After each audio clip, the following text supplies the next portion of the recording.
got just what you need right here at Femi Wash Media. Call it the Midas Touch, and you wouldn't be wrong. Let us record, produce, mix, and master your audio like nobody does. Reach us on our contact today for the best quality job.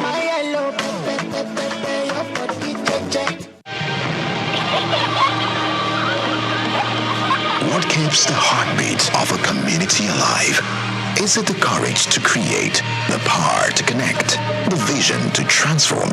Well, it's all of these and more. It's a symphony of ideas, innovation, and industry. But where do these stories come alive? It's right here on The Isle, 104.9 FM, the station where dreams meet action and growth finds its voice. The Isle, 104.9. Business, economy, development. Stay tuned.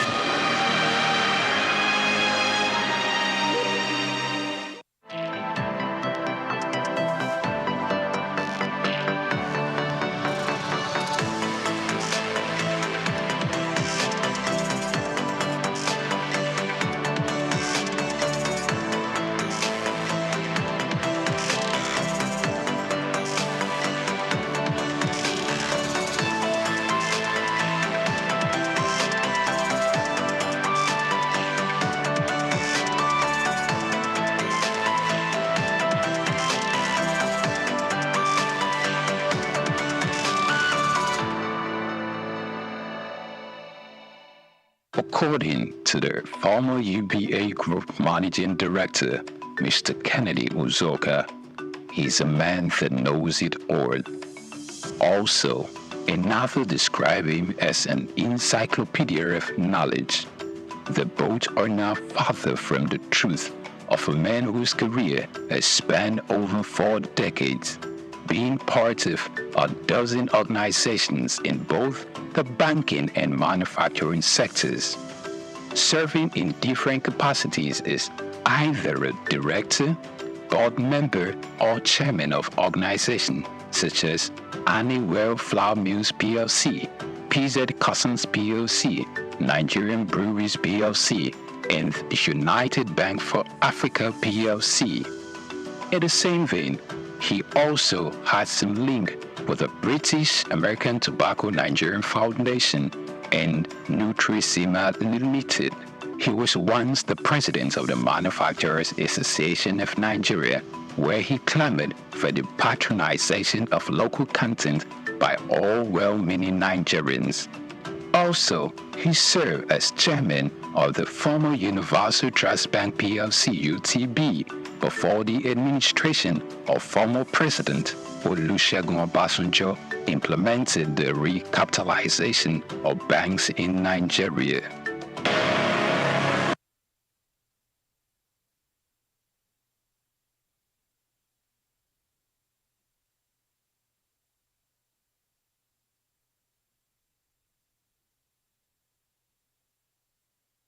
Born Kolawole Babalola Jamodu on February 9, 1944 in Odo Ere, Yagba West local government area of the present Kogi State. Kola Jamodu attended St. Paul's Primary School in City College from 1958 to 1961. Harvard Business School, Boston, Massachusetts, United States of America from 1986 to 1987. His mother was Mrs. Fumi Olabinwonu. Not much was known about his father. At an early age, Kolawole showed an uncanny drive for knowledge and learning, which will form a greater part of his adult life. His rise to fame hasn't been without its peculiar episodes of challenges. He started his career with the United African Company of Nigeria, UACN, in 1962. 3 years later, he moved to Lever Brothers Nigeria Limited, now Unilever Nigeria PLC, and in 1965, where he received many years of experience of over 10 years in production, commerce, and finance. He later joined PZ Customs Group in 1975 as a group accountant. Chief Kolawole Jamodu, for many who work closely with him, he is a go-getter both in the business arena and an exemplary leader in achieving the corporate governance with a litany of portfolios in diverse sectors. He's a trailblazer practically in many areas. He was the first Nigerian to be appointed as Group Finance Director at PZ. In 1980, he was appointed Chairman, PZ Nigeria Limited, then a trading subsidiary of the PZ Group, while still holding his position as a PZ Group Financial Director. In 1987, he became the first Nigerian Deputy Group Chief Executive, and in 1990, he became the first Nigerian Group Chief Executive of PZ Customs. Still in 1990, he was appointed Chairman of PZ Customs PLC, becoming the first Nigerian to combine the positions of a Chairman and Chief Executive. He, in 1999, after he had served in that capacity for many years, meritoriously retired but remained on the PZ Board of Directors as Chairman in a non-executive capacity. Known for his strategic touch of class, T2, although his first appointment as Executive Chairman of PZ Customs was interrupted by his appointment as Minister of Industry in 2001, when PZ went through a tumultuous season in 2013, when revenue nosedived and profit hemorrhaged. Kola Jamodu was on every shareholder's lips, underscoring the confidence reposed in his ability to provide effective leadership hitherto wanting for the company at that time. Known for his knack for having the right strategy to grow business in a difficult market.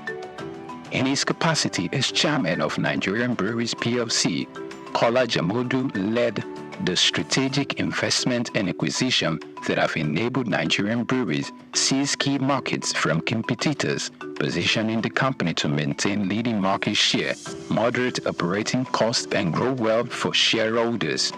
In 2014, Nigerian Breweries acquired Consolidated Breweries Limited, with which sales revenue grew by 10% in 2015, even as the total brewed market declined. The company saved cost and defend profit drop in 2015. Jamodu also served as Chairman of Universal Trust Bank PLC, a Director in Ashaka Cement, and a Director in Honeywell Flour Mills PLC. And also, he's been a Director of United Bank of Africa since 2007. He's a Fellow of Chartered Institute of Accounting, Nigeria, Fellow of Chartered Institute of Management Accounts, London, and Fellow of Chartered Institute of Secretaries. The name Jamodu trumpets loud and clear in Nigeria's boardroom leadership, owing to his dedicated work and great accomplishments in building businesses. Jamodu has only been a seeker of new challenges, set to brave and break new grounds. Our key takeaways from his tenure as minister highlighted the introduction of various innovative backward integration policies that enabled self-sufficiency in the production of goods like cement and other staples. These moves led to increased foreign direct investment, job creations, and a major boost to national economy and GDP. Dr. Jamodu, after a hiatus from the private sector, was appointed to numerous board positions with reputable multinational companies in Nigeria.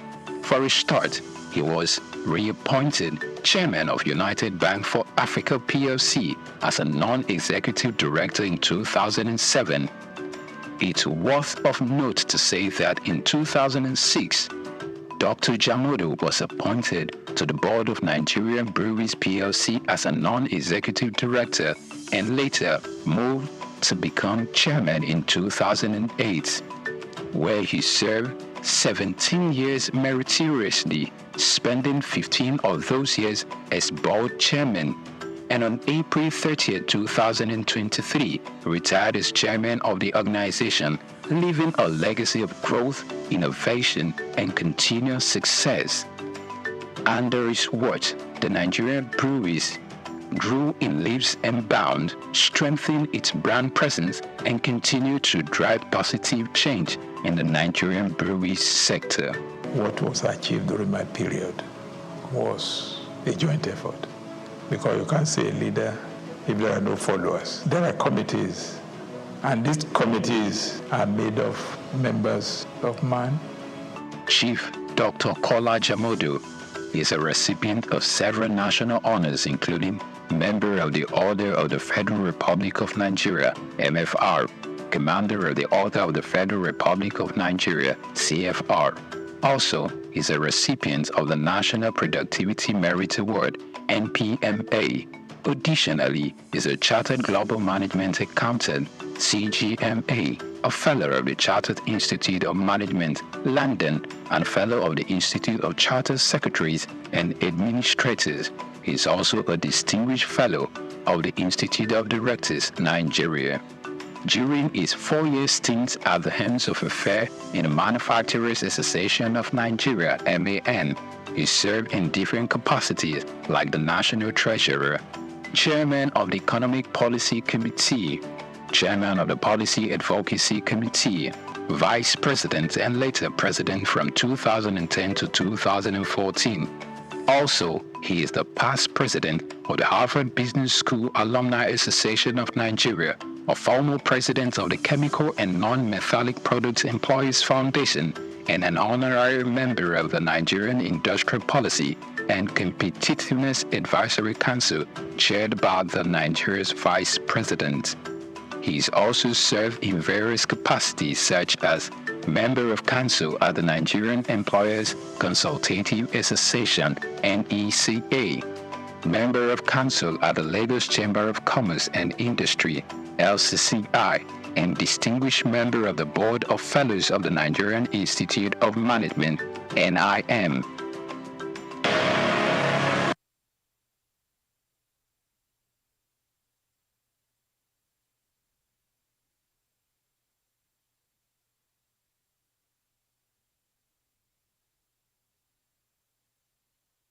He is an active member of Ikoyi Club 1938, Lagos Island Club, Lagos Metropolitan Club, Lagos Motor Boat Club, Moderates Club, and Lagos Dining Club, some of Nigeria's most prestigious social organizations.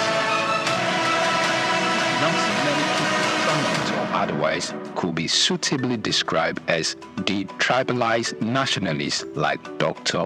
Kola Jamodu, whose great likeness for all and sundry cultures and tongues, coupled with his numerous contributions to the growth and development of various communities nationwide, earned him several chieftaincy titles such as Ashiwaju of Ere Kingdom in Kogi State, Are Apashewa of Ere Land, also in Kogi State, Babalaja of Lagos, Boba Gunwa of Henry Land, Kogi State, Maye Bobajiro of Ibadan Land, Oyo State, Barakoyi of Oshobo Land, Osun State, Mayegun of Ayetoro, Bede, Kogi State, Fiwajoye of Mulipa, Jebu-Ode, Ogun State, Ikimba 1 of Oba Nsuka, Ari of Eruku Land, Kwara State.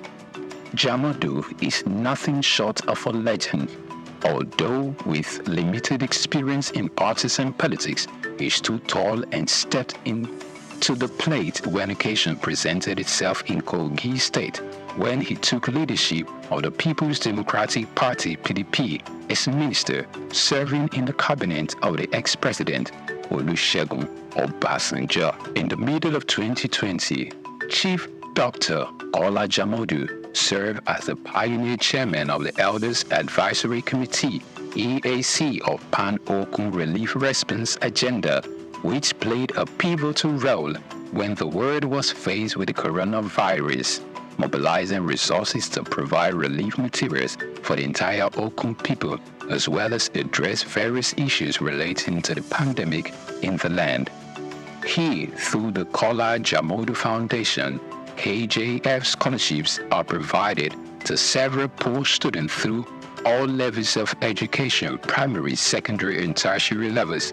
Medical support to indigents who have genuine medical conditions but couldn't afford to foot the bill. Chief Kola Babalola Jamodu, over the years, his hobbies have been the same: reading, traveling, golf, and badminton. He is married to his sweetheart, Olori Asiwaju of Ere Kingdom, Chief Mrs. Fumilayo Jamodu, and they are blessed with children and grandchildren. Chief Dr. Kola Babalola Jamodu.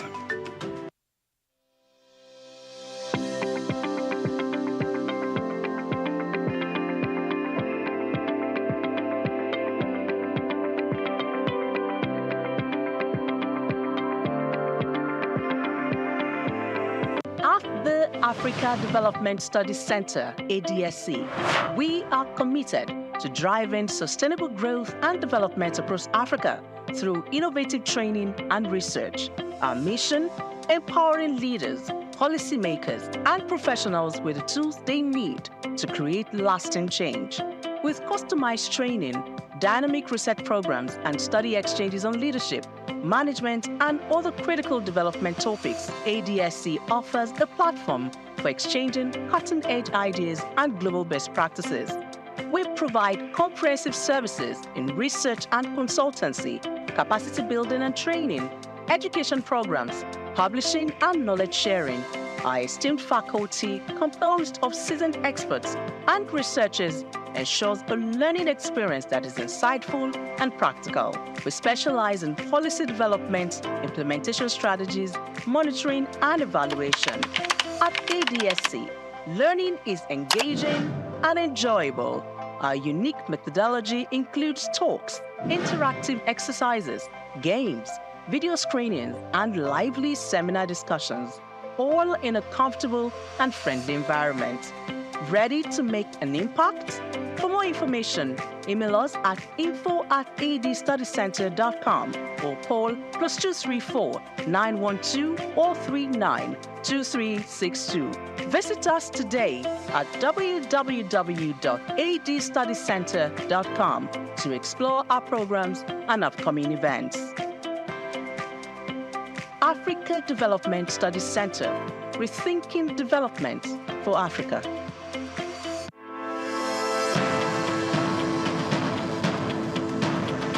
The growing interest in Nigeria's lithium reserves comes as countries worldwide scramble to secure supplies of the mineral which is essential for powering the green energy revolution. In this special report by Bayo Olaoye, the need to harness this resource for growth and development is examined, with the evolution of electric vehicles and renewable energy storage systems. Lithium is a key component in the production of batteries for electric vehicles and renewable energy storage systems, and Nigeria is positioning itself to become a major player in the global lithium market. Nigeria's vast lithium reserves, valued over $34 billion, is no doubt attracting world attention, while lithium factories are springing up in different parts of Nigeria already. The attention of the international mining industry is also focused on lithium because it is critical raw material for the production of solar panels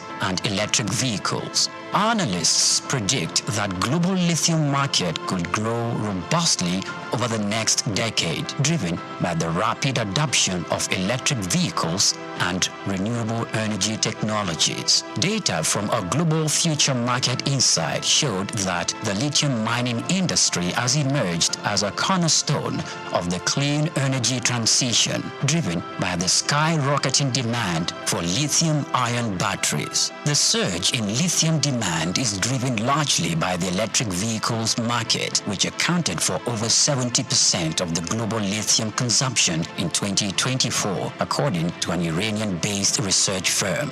with countries such as the United States, China, and members of the European Union pushing for next zero emission by mid-century, lithium demand is expected to escalate further. The federal government, indeed, the Ministry of Solid Minerals Development, should intensify efforts geared at renewing and resuscitating the viable lithium industry in the country to its full potential. As Nigeria diversifies its economy into other sectors, the lithium industry offers hope and expectation that this sector would earn more revenue for the country. Nigeria should not just watch with folded arms, but must strive with the political will to develop and strengthen the country's vast lithium reserves.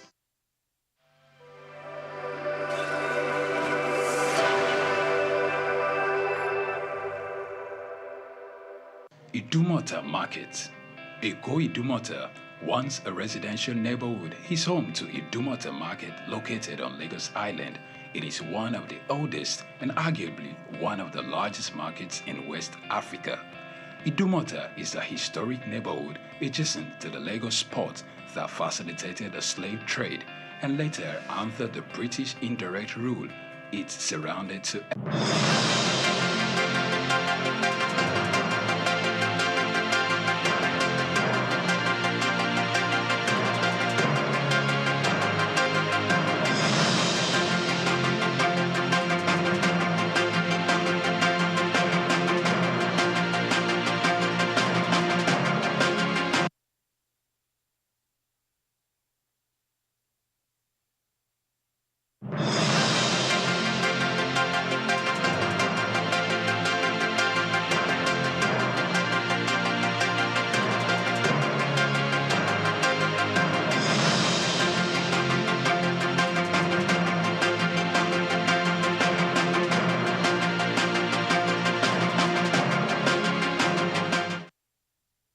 You know, every new day gives you the chance to take advantage of new opportunities. So, what opportunities are you going to make good use of? And you know that attitude is key in doing this. So, if you're not positive energy, then you are negative energy, according to Mark Cuban.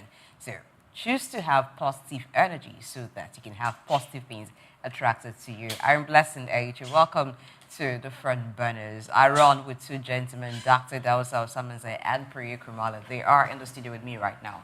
Good morning, sir, and good morning, Priya. Blessing, good morning. Priya, good morning. Director, my special head. Okay. It's good to be here again this morning. Nigerians, there is hope once there's life. And then, of course, there are better days to come. Just believe it.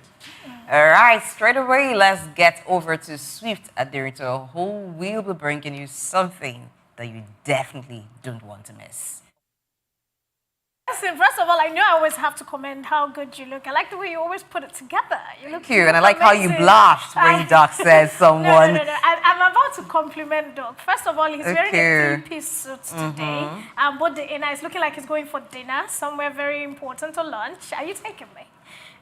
You want to go? Yes. Yeah, how are you? Good morning. Then you have to enroll. Okay. All right. So talking about enrolling, we are going to be enrolling right now. Welcome to something you don't want to miss. According to Steve Jobs, stop wasting your time trying to live someone else's life. Make a conscious effort, to put in the work and live your own. This is something you don't want to miss. My name is Swift Aderito, and the idea of the show is to tell you the news in a toned-down manner. So let's jump right into it. So they say monkey they walk, babu they chop, and this would explain why the oil marketers have cried out about the negative impact of unstable prices of premium motor spirits or petrol in the country.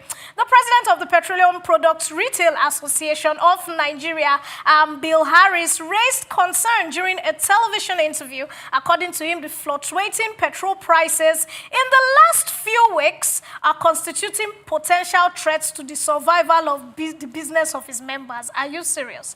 Harris' concerns came on the heels of the ongoing price war between Dangote Refinery and the Nigerian Petroleum Company, NLPLC, following the announcement of a price cut by Dangote by 65 naira at the export rate, and which went down from 925 naira to 930 naira, and then went down to 860 naira. Harris said in the weeks that they have discovered that there has been a loss for all of them during the business, and it is glaring that if this continues because of the kind of issues they face in Nigeria today, that all stakeholders would be under pressure. I don't understand who the stakeholders is talking about, but we, these normal citizens, we are not under pressure. We want the price to keep going down, and we're happy about that. Now, my story too. They say making hard decisions requires courage and a thought process. And following a moment of urgent public importance, the House of Representatives passed a resolution following and calling for the suspension of the increase in automated teller machines, that's the ATM transaction charge, and the stoppage of free ATM withdrawals for customers at banks. The motion was moved by a member, and it drew the attention of the House to the circular by the central bank to that effect. Lawmakers were worried that this would impose additional financial burdens on Nigerian. God bless you now. Finally, you are thinking for us. And the House said CBN should suspend the policy temporarily, pending when proper engagement and relevant committees on the banking and finance institution have met. In the interest of the people, thank you very much, House of Rep. We appreciate you and we love you. This should be suspended. And of course, my final story, they say that education is the best legacy to give to the youths. And this is the reason why Minister of State for Education, Hamed, has urged the governments of Bauchi, Katsina, Kebbi, and Kano states to reconsider their decisions to shut down the state-owned schools for Ramadan. Hamed, who was a guest on a television program featured on Time, said that if the schools remain shut down during Ramadan, that a lot of time will be lost for young people. According to her, the Federal Ministry of Education has started engaging the four state governments to reopen the school. She admitted that the federal government has no control over state-owned schools. Sad. The Christian Association of Nigeria CAN also urged that the closure of schools for 5 weeks in a region with high level of poverty and illiteracy was counterproductive and discrimination and a violation of rights of non-Christian students. It seems like a ridiculous story, but it's happening, and we hope something is done. They say Wednesdays are halfway to the weekend, so this halfway to your dream and accomplishing your goals, guys. My name is Swift Aderito, but of course, I'm not going to leave you. I'm handing you over to the able team of the front burners, the beautiful Blessing, the amazing Priya, and of course, the handsome doctor in his three-piece suit. See you on the other side.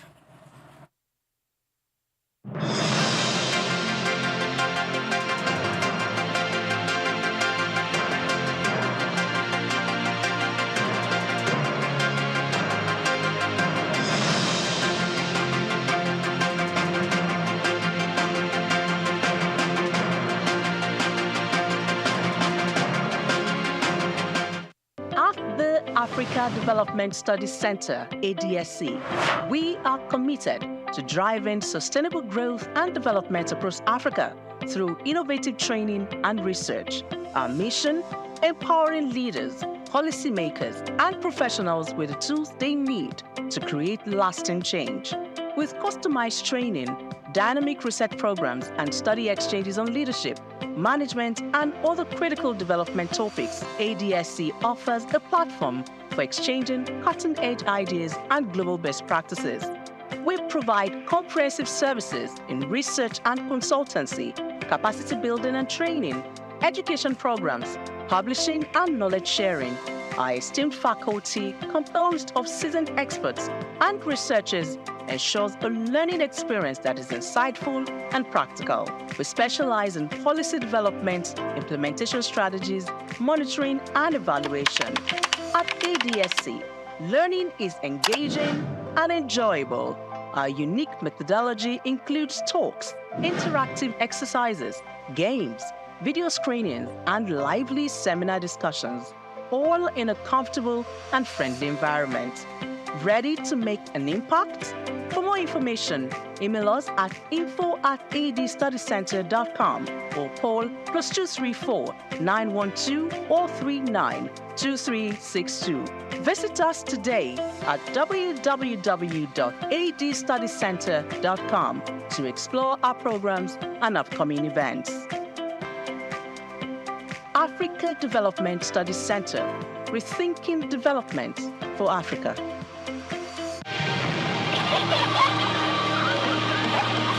What keeps the heartbeat of a community alive? Is it the courage to create, the power to connect, the vision to transform? Well, it's all of this and more. It's a symphony of ideas, innovation, and industry. But where do these stories come alive?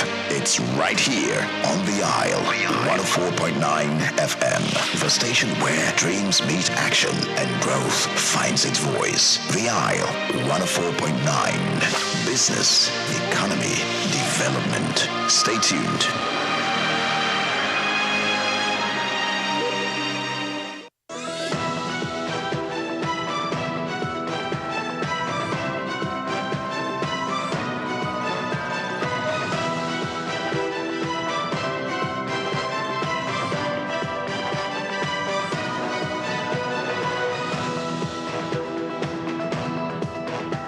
We've got just what you need right here at Femi Wash Media. Call it the Midas Touch, and you wouldn't be wrong. Let us record, produce, mix, and master your audio like nobody does. Reach us on our contact today for the best quality job.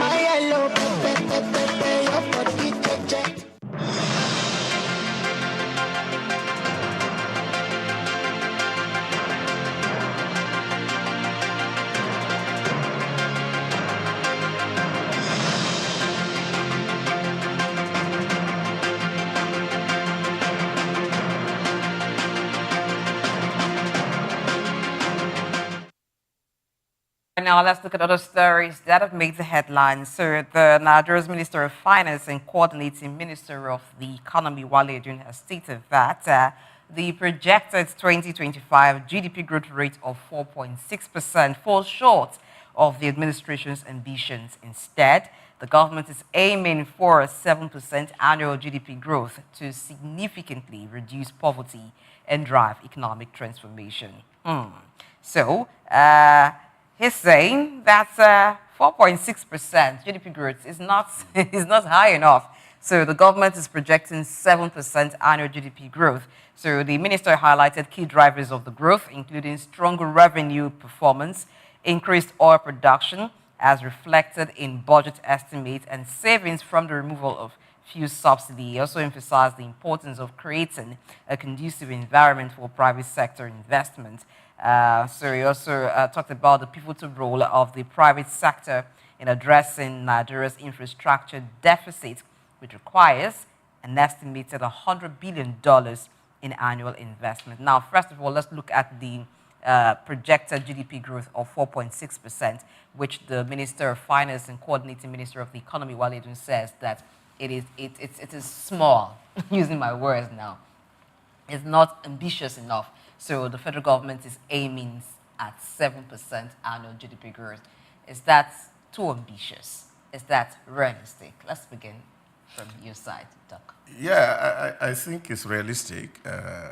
We've seen in the last 10 years, India had grown at 7%, and so it's not something that cannot be done. But I think the dynamics is what eventually will determine how this will happen. Don't forget yesterday, Bagudu, while on KPMG's interview, had highlighted also the fact that the federal government of Nigeria wants to resort to innovative ways of funding its own projects. And we've been hearing this around in government circles. I remember the Minister of Works also had emphasized that Nigeria has over 3,000 kilometers of road that are begging for attention. And if that has to be done, then of course, government budget can carry it.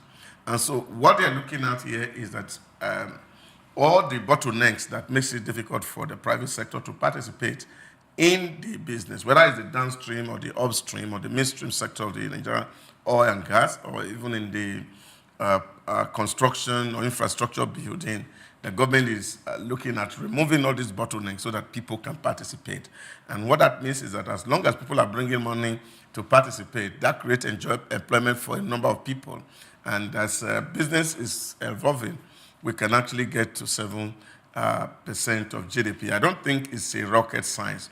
But like we have always said on this table, what government needs to do is to ensure that it works really very hard to create the right ecosystem for businesses to thrive.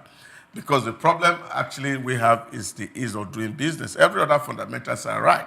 But once the ease of doing business is wrong, then a lot of problems will hamper the private sector from bringing in their money into the environment. So we hope that in the days to come, we'll begin to see what government is doing in that direction to really create that environment and that ecosystem where people can do business easily, and foreigners and locals alike will bring out their resource and put into the economy, knowing that the economy is stable and yields and returns prospects are very high.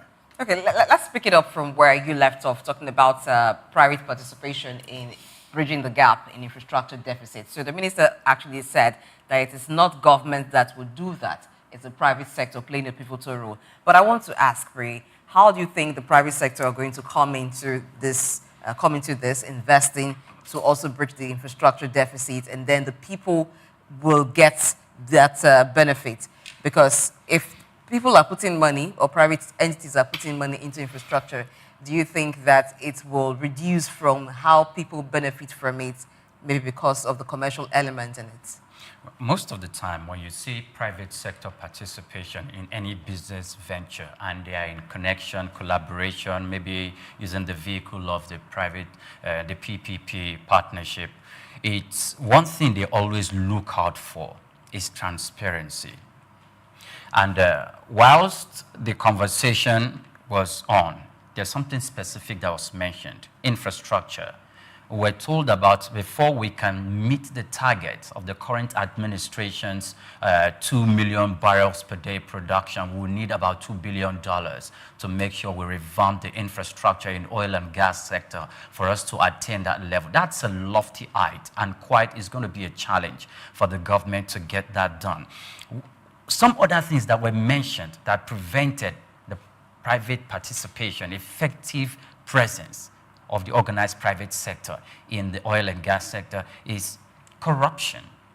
So when we're talking about putting infrastructure in place, it was there itemized that, look, you do not bring politics into business. By the time you bring politics into business, you give where you make the licensing of oil blocks in the specific areas to be given to political coteries, then that's going to dampen down the participation of the private sector. And things like that will always put up the private sector, where you have put on political, or you have politicized the system and you have relegated competence to the background, where there are no technical know-how in the whole issue. It's going to take out the private participation completely from the system. And these are one of the issues that were mentioned about.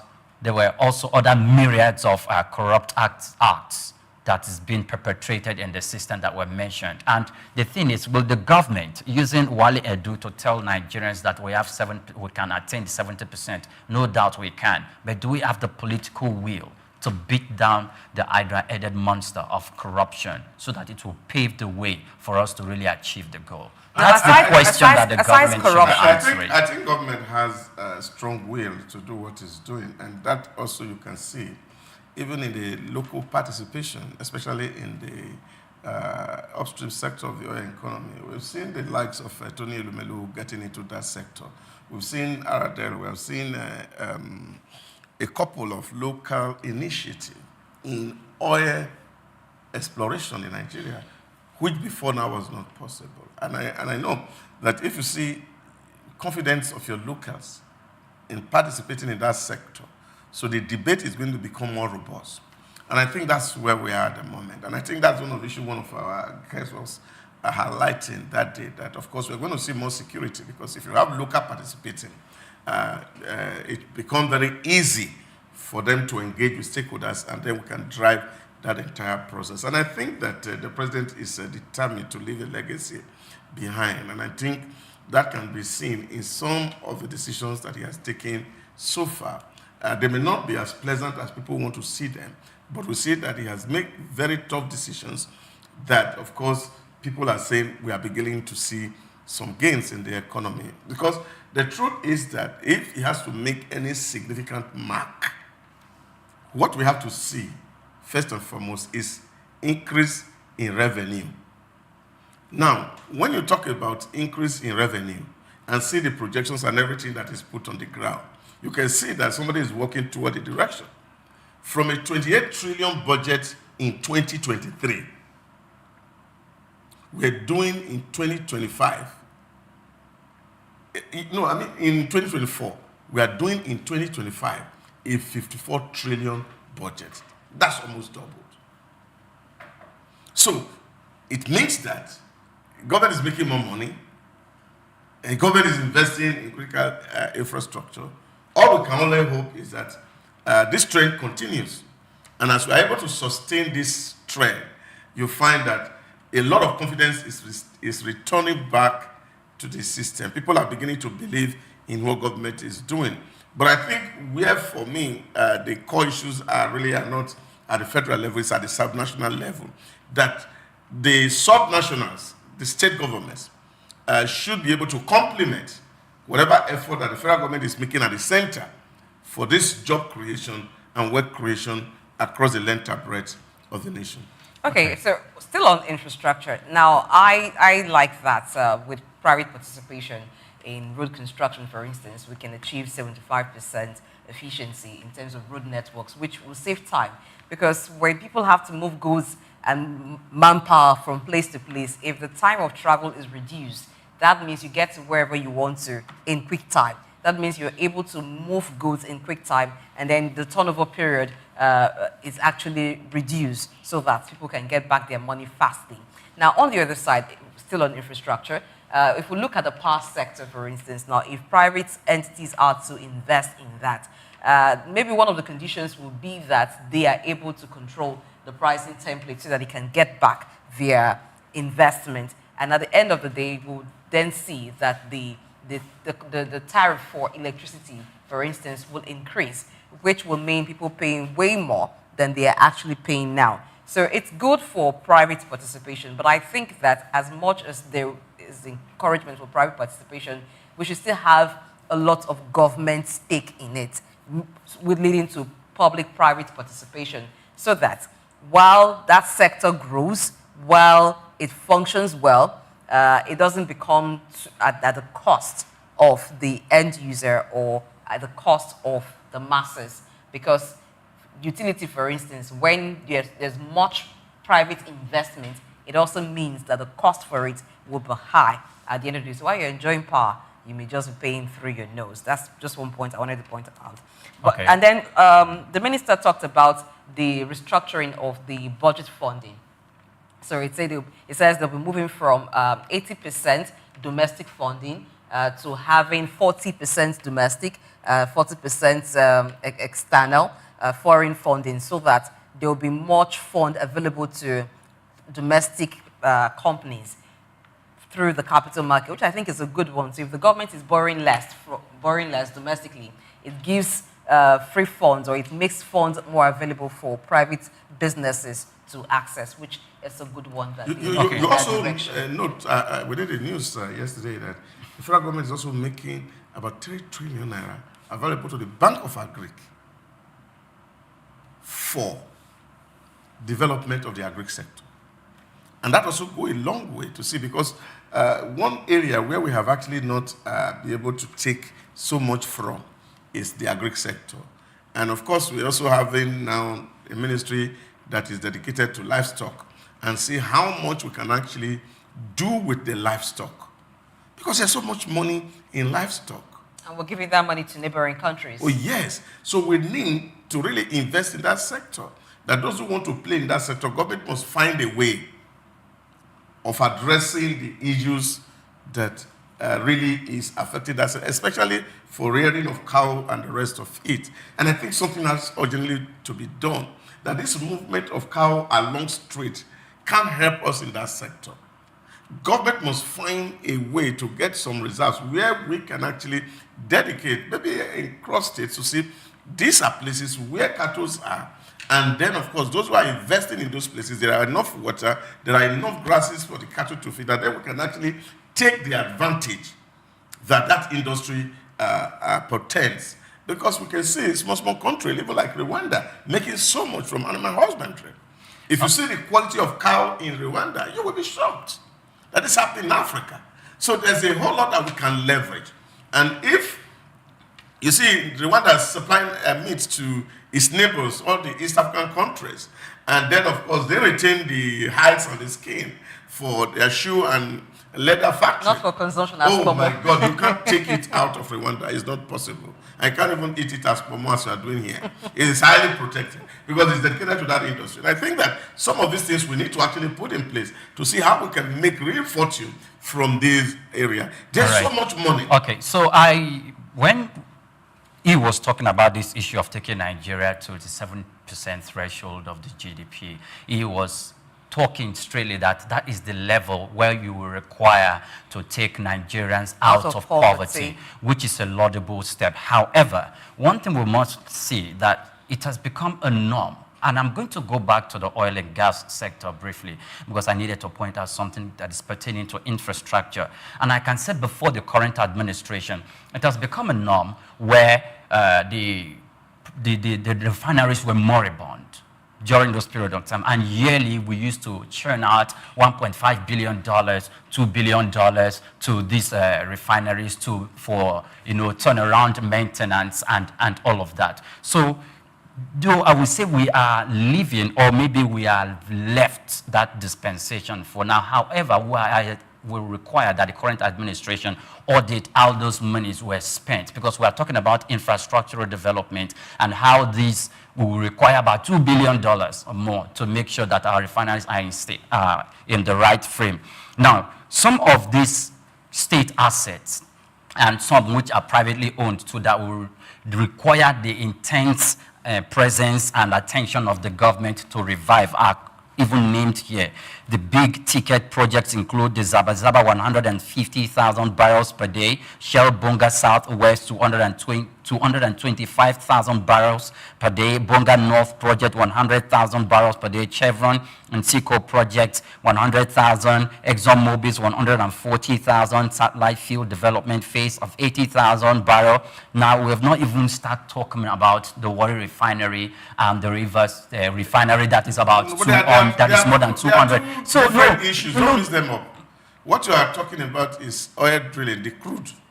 But that has nothing to do with refinery. So what government is targeting is the fact that, yes, our projection for this year was 1.5 million barrel of crude extraction from the ground this year. But now we're already exceeding by 700 barrels. So which means government has actually ramped up our projection with regards to the budget for the NTF. Yeah. No, that is the crude production, which of course is the OPEC quota. The OPEC quota for Nigeria was 1.5. Now we have exceeded the OPEC quota at the moment, and government is aiming at. I was referring to the forecast by the current administration. Yeah, that is what I'm saying to OPEC. We're not even talking about crude processing, which has to do with the refineries. Now, what they're talking about is the oil wells. The oil wells that we have and the capacity for us to actually drill 2.1 barrel, which is what OPEC used to give to us. And that government is hoping that we can even go up far more than 2 million barrels daily. And what that means is that if we are doing more than 200 million daily, then of course, we will have enough resource to invest in other critical infrastructure. But the beauty here is the fact that government is not driving this process. Government is also enabling private sector to participate in these ventures.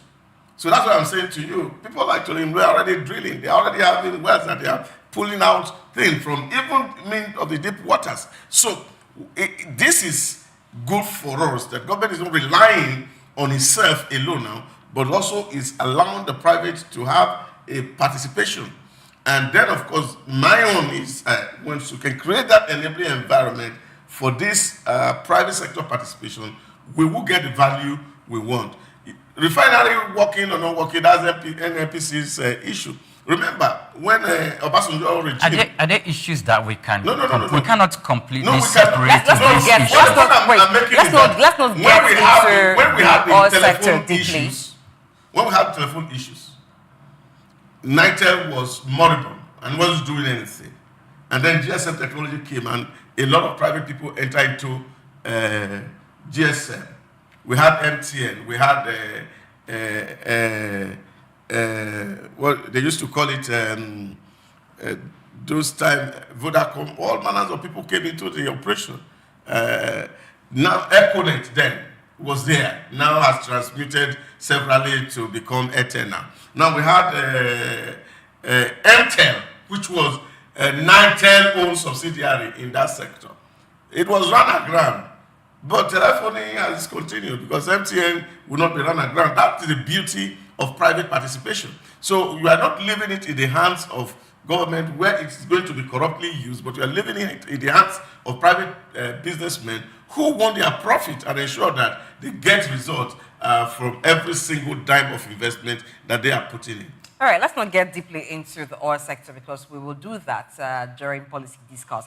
But the bottom line here is that for anything to work, for any sector to work, government must play its part. If you're bringing in private participation, yes, it's business, but it cannot be left totally to private businesses to run, else it will just be a capitalist system, and it will reduce from the benefit that the people will get. Now, for government not being able to do business or to run its enterprise, I think that's a narrative that government should be working at correcting. And that's where Priya was talking about the willpower to actually tackle corruption. So if there's a willpower to tackle that, government can begin to change the narrative that it cannot run its enterprise profitably. Yes, there's a difference when you have private investors because the volume of money that they put, and because this is private money, nobody wants to see that whoever is supposed to do their job is not doing their job. Nobody wants to see that things are going wrong and they turn a blind eye on it because people feel it is government's business and so it's everybody's business, so nobody's taking the bull by the horn. But when it's government business, you tend to have negligence. You tend to have people piffering public funds and just feeling it's a national cake. It's beyond piffering. Government is a social service provider. And by the conception of the state itself, the state is not designed to run business. The state is designed to regulate individuals who are going about their private enterprises.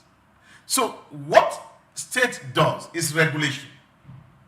Regulate those who are playing so that the weak are not wiped out by the strong.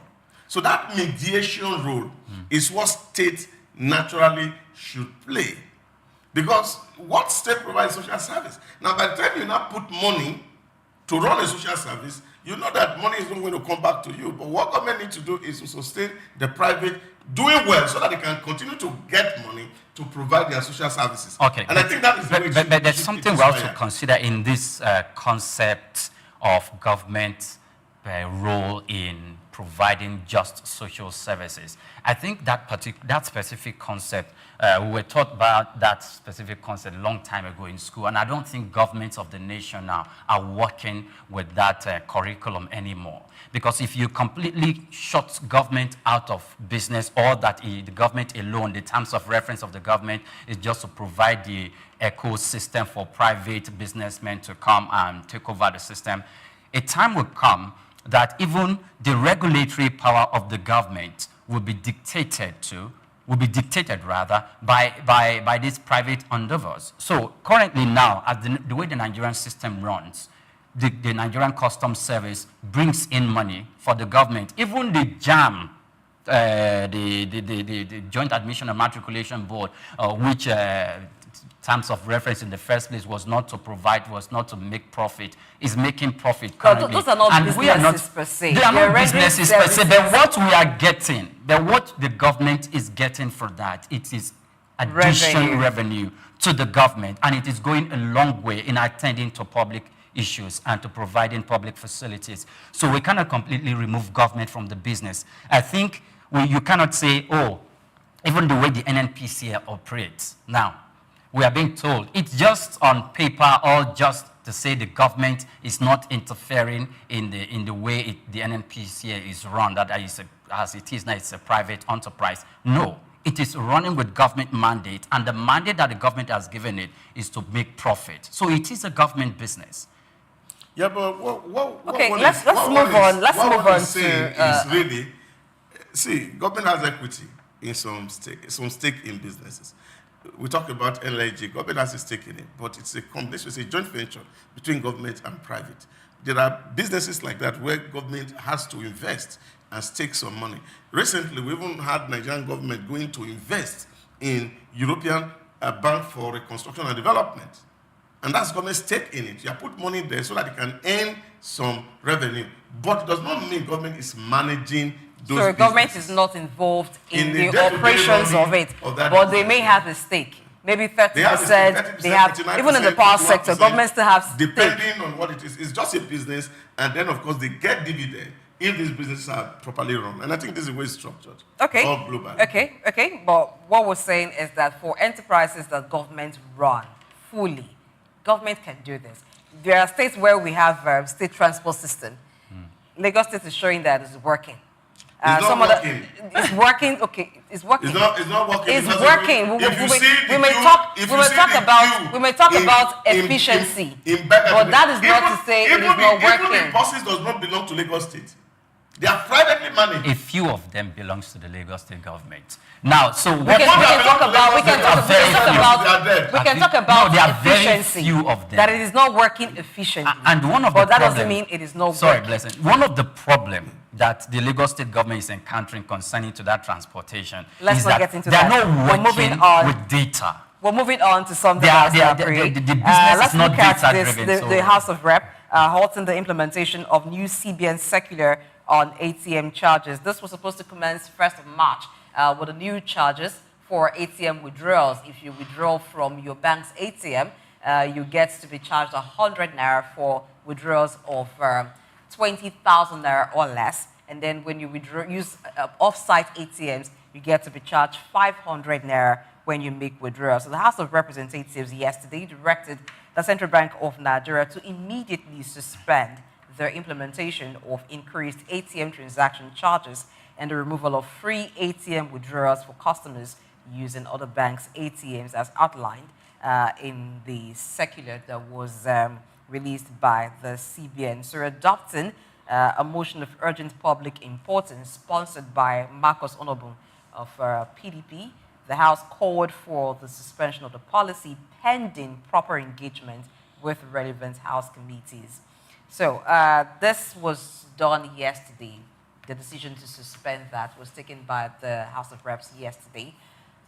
We do not know yet if the CBN would comply with the House of Reps suspension of that charges pending proper, according to them, pending proper engagement with relevant House committees on why these charges should be implemented. But already, this is 12th of March, and this policy took effect from 1st of March. So we've gone almost 12 days into the implementation. I haven't been to the ATM today to know if the CBN has adhered to the House of Rep suspension of the ATM charges, but we'll do that investigation later today to find out if when you withdraw from the ATM, you still get to be charged 100 naira.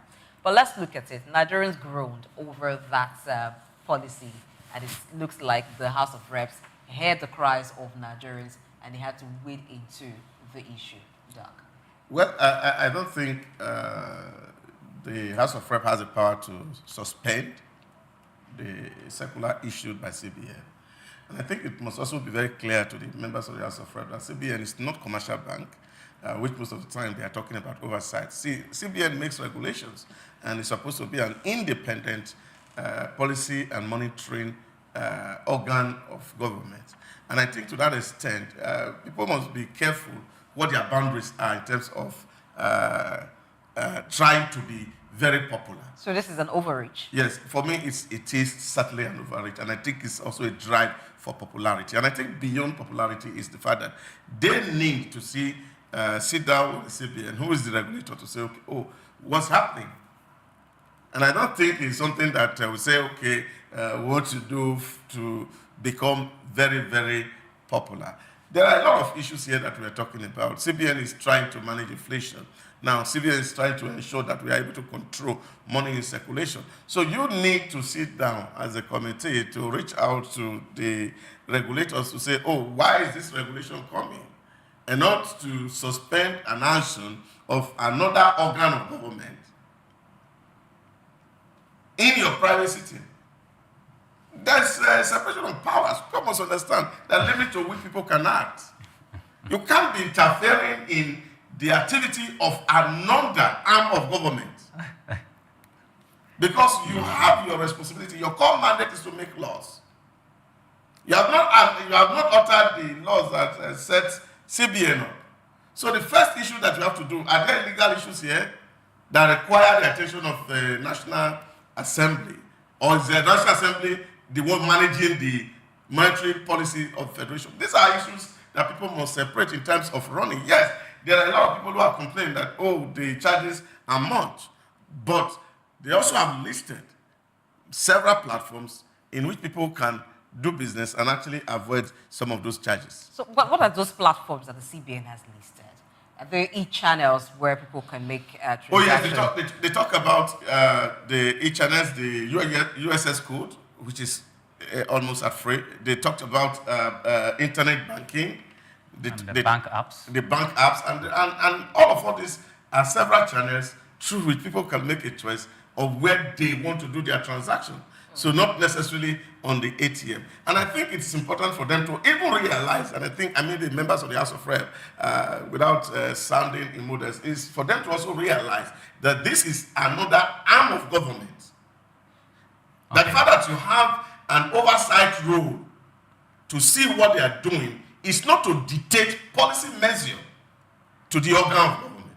Okay, while it may be an issue of overreach, let's look at it. So the increase in the ATM charges, Nigerians have complained. The House of Reps through this is also complaining. So while the House of Reps may not have the powers to be able to tinker with any policy of the CBN, do you think it rests with the CBN to perhaps review the policy because of the outcry regarding the policy? And the channels that are alternatives or supposed to be alternatives, they also come with cost and they also have their challenges. What's your take? So first of all, I think we must equally put into consideration that Section 4, 5, and 6 that establish the executive arm, the legislative, and the judicial arm of government has given them their own powers. And in accordance with this issue, the House of Representatives, the Green Chamber, they are in the right position. They are also the legislative arm of government, part of the second chamber of the legislative arm of government, charged with the responsibility of making law for the good and governance of Nigeria. Now, they also have that responsibility of oversight the federal institutions, and the CBN is not exempted from that with regards to policy. This issue about policy affects the Nigerian on the street, for whom the House of Representatives are charged with the responsibility to make law that governs these people. And if something gets to them that is, a pain in their pocket, or that will bore hole in them, or that is going to worsen or exacerbate the level of their financial spendings, I think it is in the right place for the House of Representatives to step in, to do that. And the House of Representatives will not step in to do that by dictating to the CBN. I don't think they're in a position to dictate. So if there is anything that I think the House of Representatives would have done is to probably invite the CBN governor or any of the top officials that is saddled with that responsibility so they can have this conversation. Okay, so if we cannot suspend it at the moment, can we still bring down the price? Maybe that's a conversation that would have been solved on the table. However, when Mr. Olayemi Cardoso was asked a question on why this introduction, he made, I remember vividly 2 points that he made. One is to incentivize the banks, and 2 is to make cash available. Incentivize the banks and make cash available. Okay, how do you mean incentivize the banks? You mean they are not making enough profit? That you want to give them who gives incentive to the Nigerian that save in commercial banks that is called a savings account and you do not have anything at your disposal? And he went on to say, look, if you cannot withdraw because you feel your bank ATM is not in front of your house and the one in front of your house or your vicinity is that of another bank's ATM, in order for you to avoid that 100 naira charge, you need to go get another ATM, so that it will be comfortable to you. Then that ATM that you are going to get and apply also, it doesn't come for free.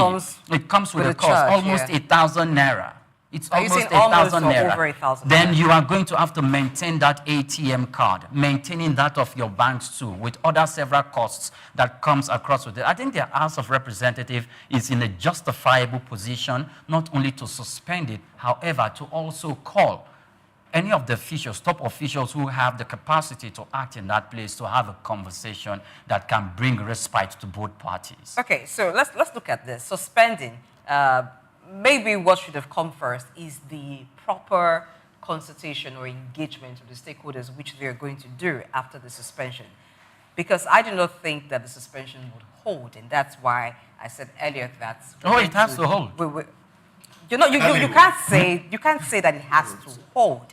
It depends on the CBN now. It depends on the CBN now to either comply or say you don't have the powers to interfere or give us instructions what to do. No, both of them belong to the same tier of government. Hold on, for you. The same tier. You do recall. I know. Legislative. Yes, yes. But the legislative arm of government, scarcity. Hold on. You recall the cash scarcity period? Yes. There was opera. There was talk about let cash be available. Did anything happen?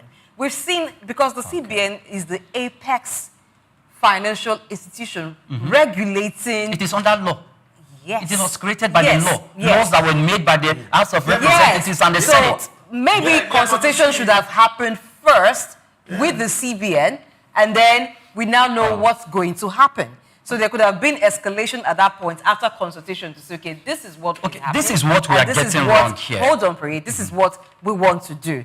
Because I do not think that the CBN would adhere to it. That's why I say we're going to check. That would be to empower lawlessness. We're going to check for today, for tomorrow, if that suspension works. No. See, Doc. No, wait just a moment. I wanted to come in first. Wait. Just let me. That is not just. It's not a motion. Does the CBN, all ministers of the executive arm of government, before you become a minister, you go through parliament to become a minister. You go through screening of parliament to become a minister. It is also a responsibility and a constitutional right for the legislative arm of government to summon a minister and even to invite Mr. President to come and explain something that has to do with policy direction. So now, if that is not done, so if they have the responsibility to do that and they feel that your minister, or in this particular case, the CBN governor has brought out a policy that requires some form of explanation, that requires that it should be halted at the moment so we can rectify other issues that are begging for attention. It is a responsibility and it is a right constitutionally given to the House of Representatives. So it is not unwholesomely meddling. It is not meddling. These are two things that it is not meddling. A motion on the floor of an assembly. It's not a law. Is this a motion or it's been told that the CBN... It is not a motion. It's a motion. It was a motion raised A motion is not a law, they and it's not a judgment that must be complied with. It's an appeal. So it's left for the CBN. If they want to make it a law, they make it a proper act, so they can pass it into a law. No, that is All not right, it. let's See, move a policy of the executive arm of government does not go through parliament, so it does not become an act of parliament. Now, the House of Representatives has every right to stop and halt, suspend any policy by the executive arm of government that does not come through parliament. And if any just a moment, because we have to demystify what a policy is and what a law or an act of parliament is. This particular case, why the CBN went ahead to increase this fare, it does not go through. It's not a law that should be enshrined in the act. In the act that established the CBN as the regulatory power of the banking institutions. No, they are wielding their powers from the same act. Which law is which is CBN a policy? Yeah? Which law did they break? The CBN has not broken any law. However, the House of Representatives has the right of oversight, which is constitutionally enshrined, to call them to order, and that is what they are doing. They don't need to pass a parliamentary act for them to rectify this. No, this is a simple and small case. This is it. Yeah, what you recall, understand is that the Constitution of the Federal Republic of Nigeria set up 3 different arms of government. You have the legislature, you have the executive, you have the judiciary. And it is done in such a way that one of the organs cannot interfere with the running of another organ. So what is checks and balance? Yeah, the checks and balance. Interference is different from checks and balance. Yeah, and so this is checks by the House of Representatives. If you have to do a check on somebody, yes, they have a right to summon the CBN governor to appear before them, to tell them why they needed to do this, and ask him to come to the floor of the House to defend it. And it is the place of the CBN to say, this is the policy we are taking and for the interest of the nation. And I don't think that you can raise your hand in the floor of an assembly to stop an act of another act. Hold on, please. It's not an act. Activity, if you don't understand what act means. No, Activity I understand. of another It's not an agency. act. It's Okay, a let's not belabor this. You cannot use your hand raising in the National Assembly to stop a policy of another arm of government. You can. You cannot. They have the right. They have the constitutional powers. No, they don't. Oh, they can. Let's not belabor this argument. It is because the National Assembly did not stop Tinubu from that Naira design, because they didn't stop him. Does not mean they do not have that power. Let's not belabor this. Let's not belabor this. They don't. So this is the point as making that you recall what happened during the Naira scarcity period. Even when the Supreme Court gave a judgment and insisted that the old Naira note was legal tender, we found that using old Naira note was a problem. So there is one thing for even a law or a judgment to be given. It's another for that to be complied with. So if the Supreme Court had even given judgment that the old Naira note remains legal tender, yet we saw that for about 6 months, it was difficult being able to use the old Naira note in Nigeria as legal tender because of the challenges people had using it, and even with the banking system. No, the banks did not reject it. Were you able to use old Naira notes within the banking system? After the verdict of the Supreme Court? Were you able to use that? After the verdict of the Supreme Court? It was a challenge. If you say Nigerians did not do it, you can say it was a challenge at that time. Now, I said that to say this. I said that to say this. Now, while you said 2 things, being able, the House of Rep, being able to call the CBN governor and any minister to ask questions, yes, they can do that. But to place suspension, that's where the question is. Is it over? Are you saying they don't have that power? Is it? No, I don't think they can do they suspend. derive the I don't think they can Constitution. suspend. I don't think they can you cite suspend. the section of that They can suspend any policy Section of 4, the CBN. 5, and But 6 they of the can Constitution interrogate. establish the legislative, the executive, and the judiciary. And one of the powers of the legislative arm of government is that they have the right to make law.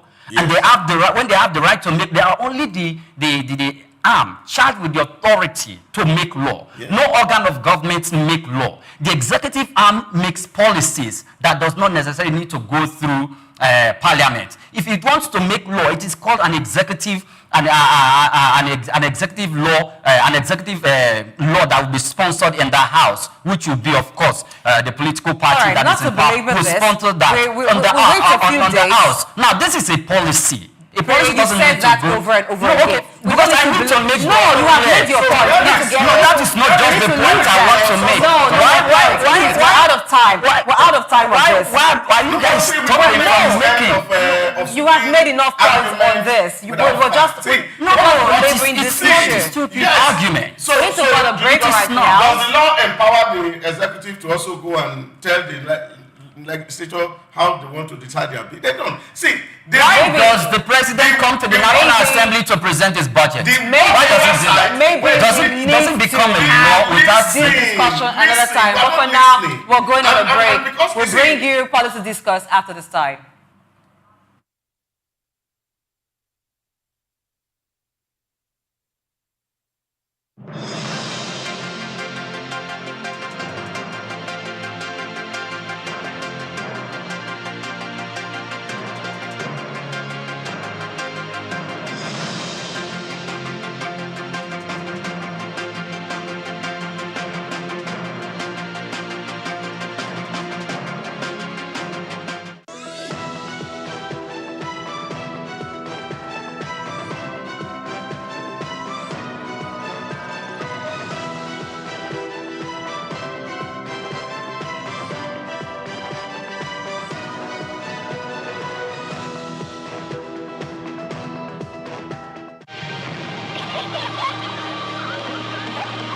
What keeps the heartbeat of a community alive? Is it the courage to create, the power to connect, the vision to transform? Well, it's all of this and more. It's a symphony of ideas, innovation, and industry. But where do these stories come alive? It's right here on The Isle, 104.9 FM, the station where dreams meet action and growth finds its voice. The Isle, 104.9. Business, economy, development. Stay tuned.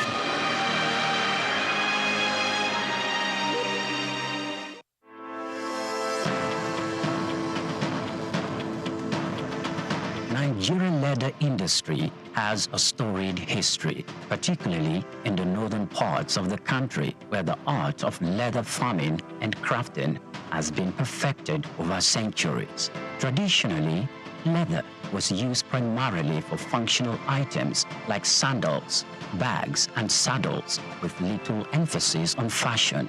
However, the narrative has changed drastically in recent years as Nigerian leather has evolved from a utilitarian product to a symbol of luxury and high fashion.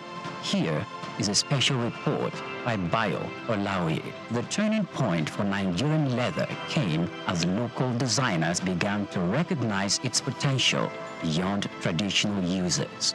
They started to experiment with new designs, creating products that appeal to the modern consumer while maintaining the heritage of craftsmanship. The result has been a wave of leather products that are not only functional, but also stylish and desirable on the global stage. One of the key factors driving the revolution is the exceptional quality of Nigerian leather. Known for its durability and unique texture, Nigerian leather, particularly from goats and cattle, has become highly sought after by fashion houses both within and outside Africa. This demand has encouraged local artisans to up their game, focusing on quality control and finishing techniques to meet international standards. Moreover, Nigerian leather products have benefited from the global trend towards sustainable and ethically produced goods. Consumers are increasingly turning away from massively produced items in favor of the handcrafted sustainable alternatives. Nigerian leather made using traditional methods with minimal environmental impact fits perfectly into this narrative. This has opened up markets for Nigerian leather goods, particularly in Europe and North America, where there is a growing appreciation for products with a story and a conscience. The rise of Nigerian leather on the fashion scene is also closely tied to the country's booming creative industry. Fashion designers, many of whom had gained international recognition, are incorporating leather into their collections and innovative ways, from sleek handbags and bespoke shoes to stylish jackets and accessories. The Nigerian leather is becoming a staple in high fashion. This trend is not only boosting the profile of Nigerian fashion, but also creating new opportunities for economic growth. The leather industry, once dominated by small-scale craftsmen, is now attracting significant investment. Entrepreneurs are setting up modern tannery and workshops, creating jobs and fostering skills development in the process. This industrialization of leather products is helping to formalize what was once an informal sector, leading to better working conditions and high incomes for artisans. However, the success of Nigerian leather market did not emerge without challenges. The industry still faces issues related to infrastructure, access to finance, and competition from imported goods. Additionally, there is the need for more investment in technology and innovation to further enhance the quality of leather products and make them more competitive in the global market. Despite these challenges, the future of Nigerian leather products looks bright. There is a growing recognition of the value of locally produced leather goods, both within Nigeria and globally. This is evident in the increasing number of fashion shows and trade fairs dedicated to promoting Nigerian leather products, as well as the rising demand from international buyers. The evolution of Nigerian leather from a utilitarian material to a symbol of high fashion is a testament to the creativity and resilience of the Nigerian artisans. It reflects the broader trend in the global fashion industry towards sustainability and craftsmanship. As the world continues to embrace African fashion, Nigerian leather is poised to become a major player on the international stage, offering a unique blend of tradition, quality, and style. This is just the beginning of what promises to be an exciting new chapter for Nigerian leather.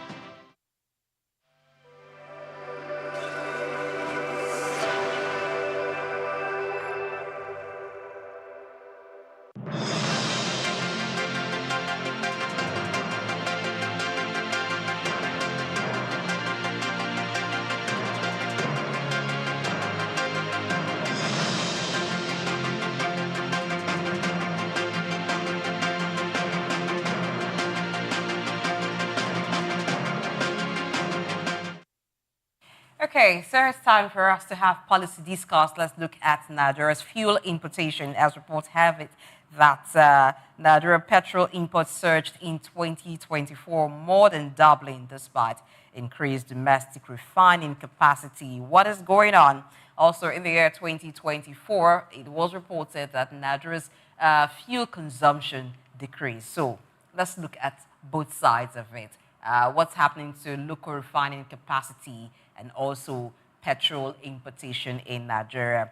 We have an expert who will be doing justice to this. He's an upstream oil and gas consultant, Engineer Alex Nayin, the CEO of GACMOC Nigeria Limited.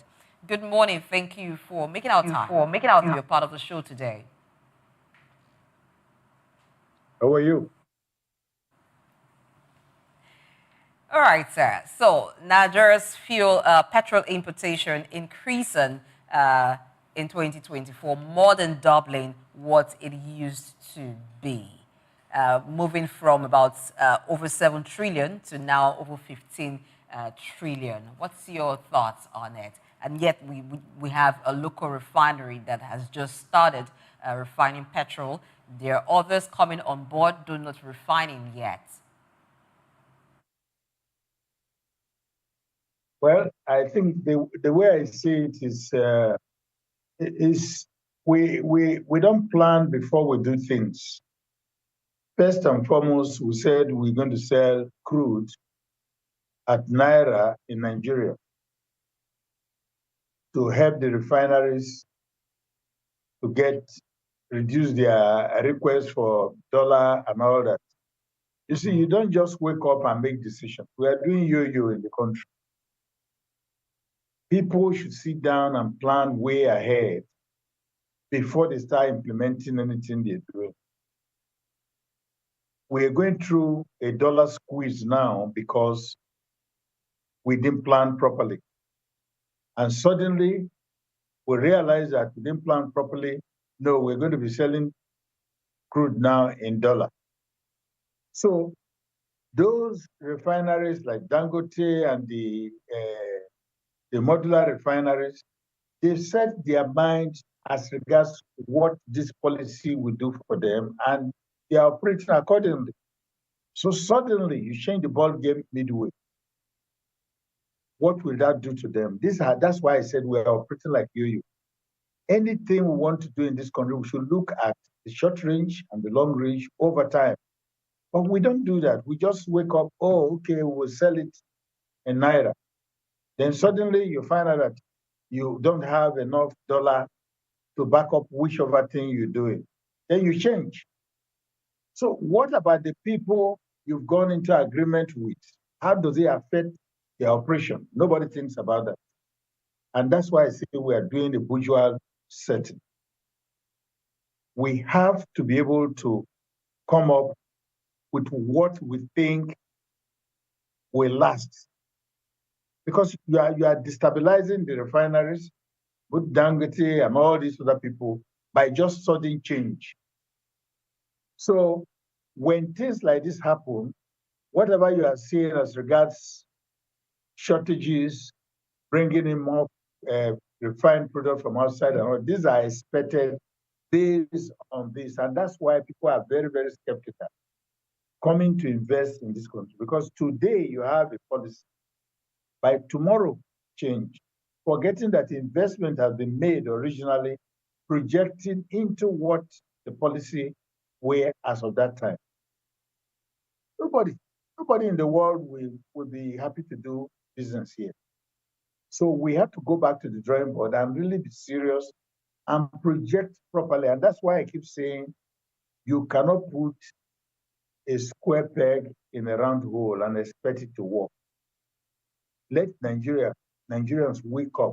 The government should wake up. Anything they want to do, think about it on the long range, how it's going to affect the system. This were not done. In Egypt, oh, we have to sell it to them in Naira. So all the things happening now is a reflection of lack of proper planning, and we are in a mess right now. So to get out of it, it means we must go back to the drawing board. To what we really want to achieve 10 years, 20 years, 30 years. Not Very just... much. Engineer Les. Do it, you see failure. And that has been the system also. The MBS figure of over 103% increase in importation of petrol. What do you think was accounting for this, in spite of the fact that Dangote came on stream in October last year, and then some modular refineries also were producing? Why are we consuming more import petrol? Well, long time ago, this was more than 10, 15 years ago, I've always maintained that the figures we are carrying as our consumption is not real. Because at one time I sat down and calculate all the vehicles that have been imported into the country, the ones on street, the ones that are broken down, that are not even moving, and it's okay, let's assume they have full tank every day. And when I did that calculation, what the NNPC was showing as our consumption never jived that. And you know, all the broken down vehicles, they are not consuming fuel, just for mathematical purpose. So let's take all the vehicles that are broken down, the ones that are no longer on the roads, everything statistically, and so okay, each of these vehicles take X volume of petrol times the number of vehicles. When I put the thing together, it didn't match what NNPC was projecting as our consumption. It was far, far lower. So that in itself is an indictment of information given to the public. And I said it on telly. And what that meant that time was that the fuel was being taken outside Nigeria, not the fuel that is being consumed within the country. And it's a syndicate thing. Here we are again with this present situation. If I were in Dangote's position, looking at the amount of money I've spent to build a refinery, people might think the man has the money. No, it's a loan. Take money from here, take money from there to build it, and you make your projection as regards what the payout time would be to pay off all the loan before you start going on cruise control, which is start making money. So any opportunity I have to sell my crude at a point where I make foreign revenue, I will go there. When you do that, the supply into Nigeria will be reduced. And that means that shortfall must come from somewhere. But I'm looking at the whole thing as a racket. We are not sincere with ourselves. This country have people at least that can still do things right. We are not being sincere. The supply into Nigeria compared to the number of vehicles is not jiving. So something is wrong. Who is looking into it? We have investigative agencies. Even if they cannot do it, call people who know about the industry. They'll give you tips. A journalist is not a petroleum engineer, but a journalist can dig information out using the practitioners to get information. Similarly, an investigative system will be able to prove all these things if they meet the right people and start picking the pieces together. There is absolute cohesion and collusion going on to really ruin this country. Thank you very much, Engineer Alex. Yes. Yes, thank you very much, Engineer Alex. Now, earlier, whilst you were responding to the question, you referenced some mathematical calculations that you have made, and you felt that some of the calculations that the NNPC has churned out to Nigerians is not, in support of what you have made. There seem to be some differences. So now let's make some mathematical sense. In 2020, between 2020 and 2021, the level of petrol importation into the country doubled from 2020 to 2021. In 2020, it's about 2 trillion naira. In 2021, it's about 4 trillion naira. And now, from 2023, it's about 7 trillion naira to what we've seen. And in 2024, we're told it's about 15 trillion naira. Can you possibly, what could be the mathematical causes of this? Let's even assume that these figures that have been given to us are correct. What could it be the cause? Could it be by virtue of the dollar, or could it be by what other thing do you think? That's why I said we are in a quagmire. We're in a quagmire in the sense that we must be truthful to ourselves. Okay. And every Nigerian must take this country seriously for us to get out of this. The undercurrents of what is going on, if it's something you can put in a mathematical Argan plane to solve, it's going to take the whole year solving it.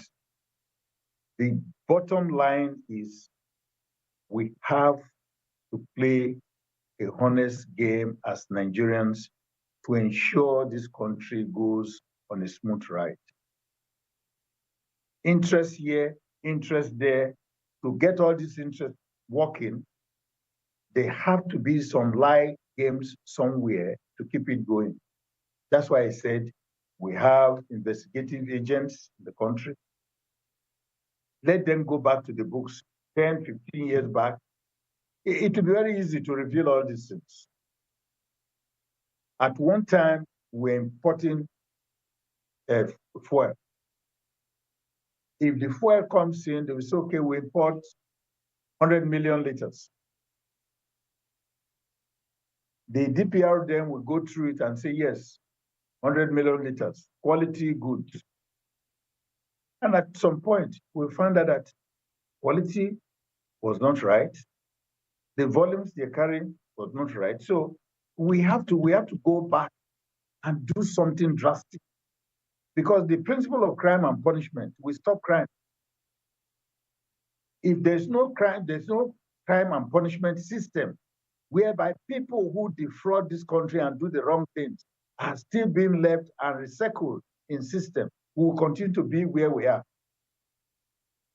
So I don't see any magic happening to us if we continue this principle of crime and punishment is not holy.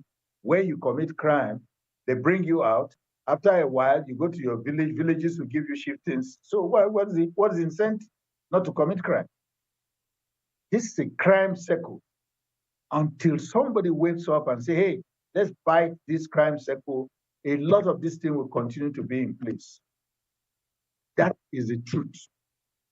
All right, talking about fighting the crime cycle. So when President Tinubu announced the subsidy was gone in 2023, there was uproar. But even from June 2023 to September 2024, the NNPCL says the federal government of Nigeria owes its exchange rate differential between that period, which sort of gives credence to the illusion of some Nigerians that there is still subsidy at some level ongoing.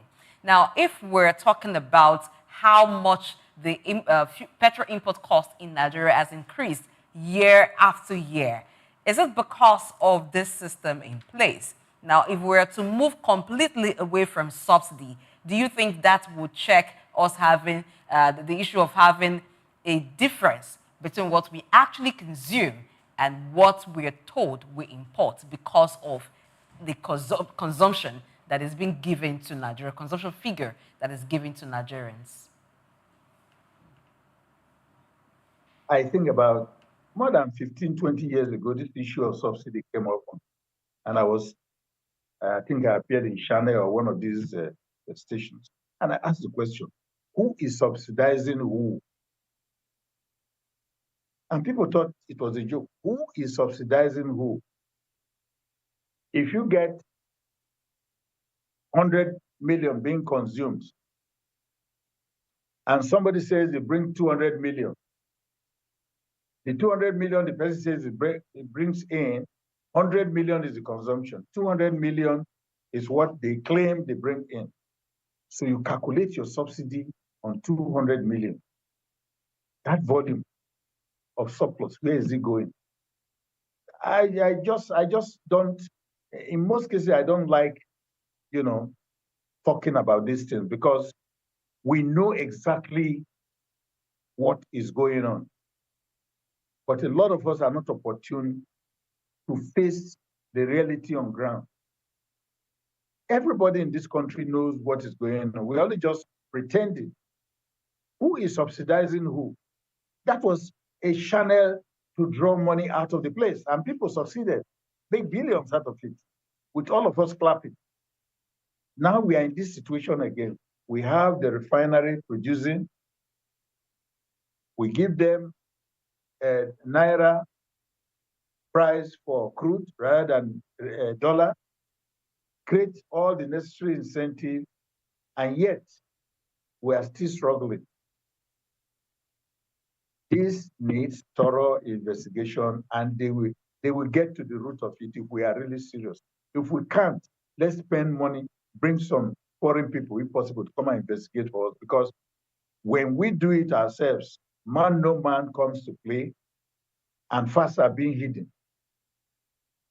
We are not supposed to be in the mess we are. Even countries that produce less than us, the way they organize themselves, they can't. Stolen crude, all this, these are part of who we are, and we are celebrating this mess, glorifying people who are just looting the system. So where do we go from there? As a matter of fact, I appeared this morning on this program. I was a little bit hesitant because I'm just sick and tired of simple solutions that could yield results. And because of the nature of who we are and the way we operate, we're just dribbling around. This whole thing is simple to solve by going through due diligence, proper investigation. Those who are involved, kick them out. Nobody is an island. Nobody is indispensable. You catch somebody doing this type of thing, the next thing you see people rallying around is still the person that should be there. And this, that, without him. Who says without him, nothing can happen? That is what is killing this country. We just have to learn how to bruise.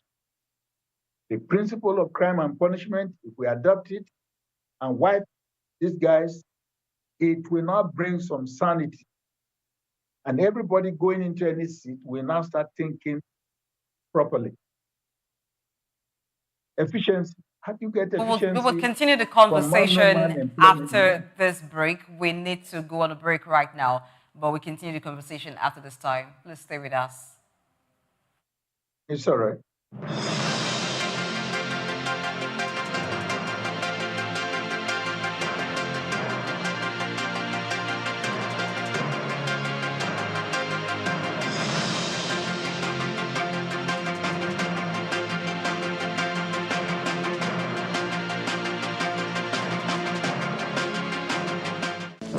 Just what you need right here at Femi Wash Media. Call it the Midas Touch, and you wouldn't be wrong.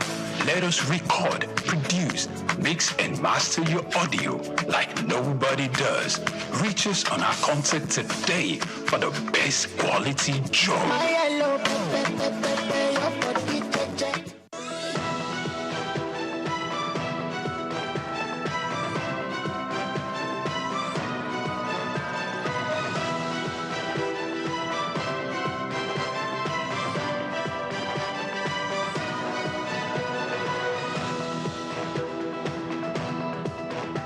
In Africa, if there's one man who has consistently been a household name and index of reference in the business arena, the name Aliko Dangote apparently stands tall. The Africa's richest man clearly benchmarks success, wealth, and prosperity.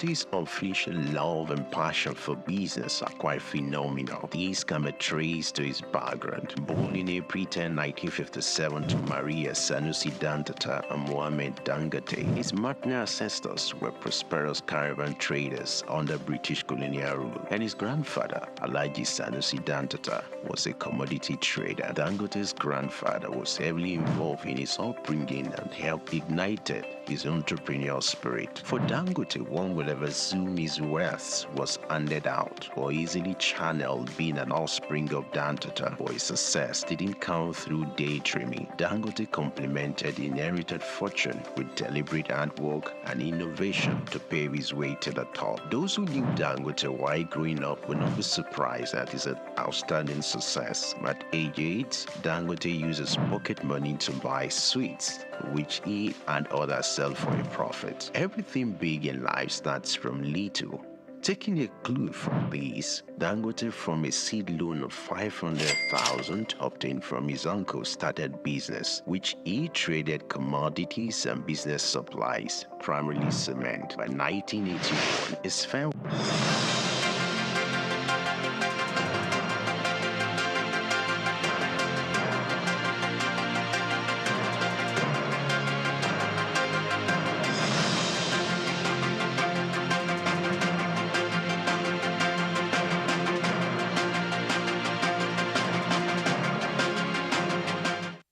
All right, it's the policy discuss, and we're looking at the increase in petrol imports costs in Nigeria. And we have engineer Alex Nayin, who is an upstream oil and gas consultant, the CEO of Gakmok Nigeria Limited. He's joined the conversation virtually. Now let's continue looking at the challenges in the oil and gas sector in Nigeria. Before we went on the break, you were talking about how there is need for investigation, and then Doc has a question to ask you. Engineer Alex, I'm immobilized now hearing this from a practitioner. And we have been around this circle for too long. And for us to expect that those who are in the ruling class will commit a class suicide to even spearhead this investigation is going to be a tall order. What do you think are the alternatives to actually resolving and dealing with this Kaba syndrome in the oil and gas sector in Nigeria? Well, I think we need a general overhaul. In Warri here, we say, now we're daybreak, I'm out. So we have seen that we are not making progress. The refinery, when Dangote came up with 650,000 barrels a day refinery, I was so impressed that, look, at least this will kill this hydra-headed system. Because even countries that produce less than us, they are not suffering what we are suffering. They are able to manage what they have their internal consumption taken care of, and even export. Look at where we are. Where we are is a shame, and it's a reflection of all of us who are in this industry. Because Nigeria has spent a lot of money training all of us trained a lot of people, sound eggheads around. Now, go back to the drawing board, pick some of them and let them put things together. You have people in the university, you have people from the industry who are retired and all that. This circulation of people that are within the same, this thing is not going to yield any result, because you closing this gate here, you're opening another one there. That's why I say the principle of crime and punishment. So if it doesn't, we will not get out of this mess. So first and foremost, you go into the production.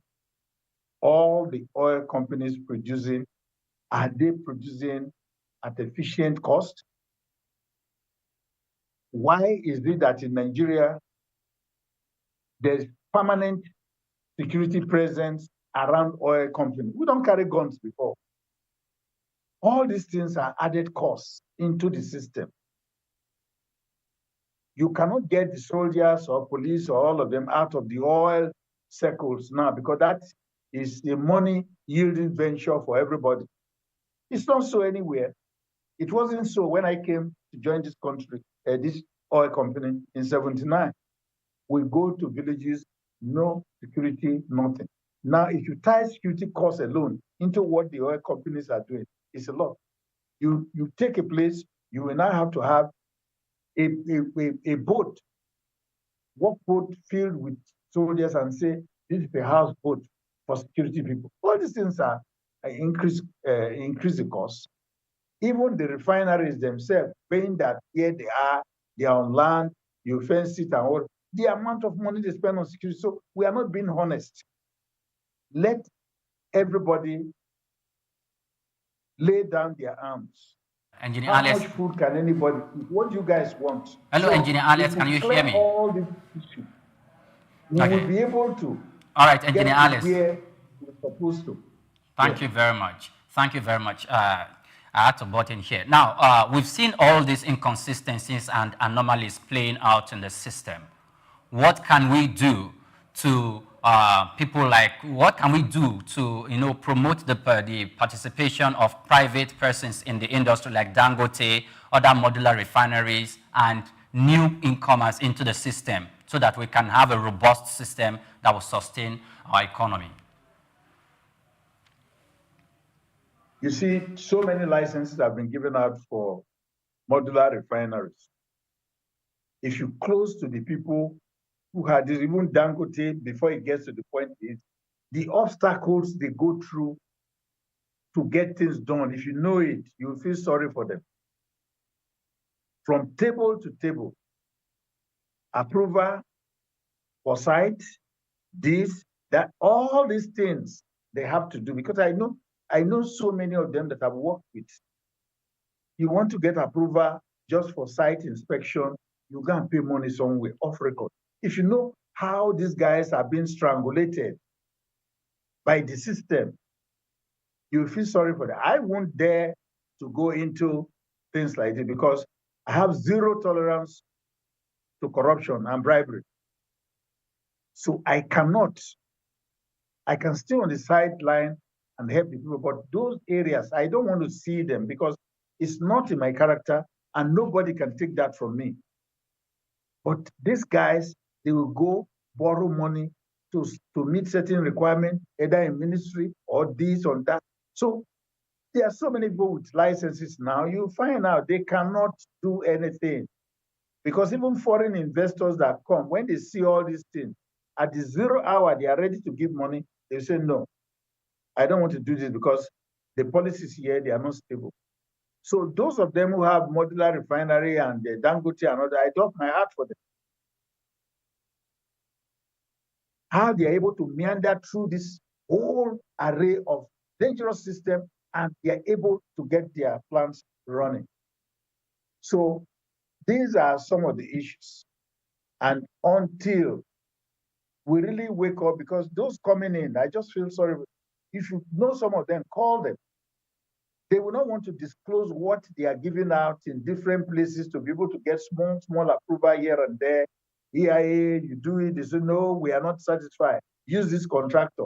If you don't use this, all kinds of things. Nobody, I don't have that zeal. So there are so many things. You are just seeing these people there now. Refinery, Water Smith have refinery. If they tell you all the hassles they go through, you weep for them. So we all know this. How do we take care of Engineer this? Alex Lane, as you're on that path, could you react to the, according to the NNPC, renegotiation of the Naira for crude deal with the local refineries, specifically Dangote? There was reports earlier that the NNPCL is suspending that deal after the first 6 months expiration, which will be at the end of this month. But the NNPCL have put out a statement saying it is not suspending, it's actually renegotiating the deal. Now, what are do you have concerns regarding the renegotiation? And what do you think will be the impact on local refining if that deal doesn't continue, the Naira for crude deal doesn't continue? Yeah, that's why I said when you change policy, you destabilize the owners and this refinery system. Because when you come up with a policy, look, we'll be selling crude for you at Naira. So to them, we'll be getting our crude in Naira, which is a local currency. That is a relief. So you set your program in that direction. So somewhere along the line, when you change it, it means they now have to source dollar to buy the crude from you, which is a rougher terrain. We all know how easy it is to get dollar to buy things. So when that happens, it creates destabilization for them. It destabilizes them. This is the direction I'm going before. But right now, this direction is changing. How do I adjust? If it's just basic adjustment, it's okay. But in terms of cost, it is an expensive adjustment in terms of cost. So by the time you do that, before you stabilize, you've lost money, you've lost time, you've lost strength, because it's like going to work afresh. That's why I said, if we as a country sit down and come up with proper regulation and laws to guide our system, we should be last longer. You know, it will go for a long time. Then it gives the businessmen and those who want to go into the business assurance that in the next 50, 30 years, we're going to be on based on this rule. This situation now, Dangote and all of what coming on the show have to go back to the drawing board. So it's not going to be easy for them. And it's a disincentive for others who are behind waiting to join. See what has happened to this man. I'm not there yet. So what I'm saying is, let us sit down as a country. We have enough resources to be able to refine enough for ourselves and even export. Let us do a brainstorming exercise. Where are the bottlenecks? Well, we hope that in the course of the renegotiation, all of this are addressed, and then the president and every stakeholder in the oil and gas industry actually sits down and find better ways to improve the oil and gas sector in Nigeria. We've been talking with Engineer Alex Nain, who is an upstream oil and gas consultant, the CEO, GAC Nigeria Limited. Thank you again, sir, for being on the show today. Thank you. It's a pleasure. Any day. Thank you. You're welcome. All right, this is the Front Burners, and we are having policy discussed. Don't go anywhere. Stay tuned.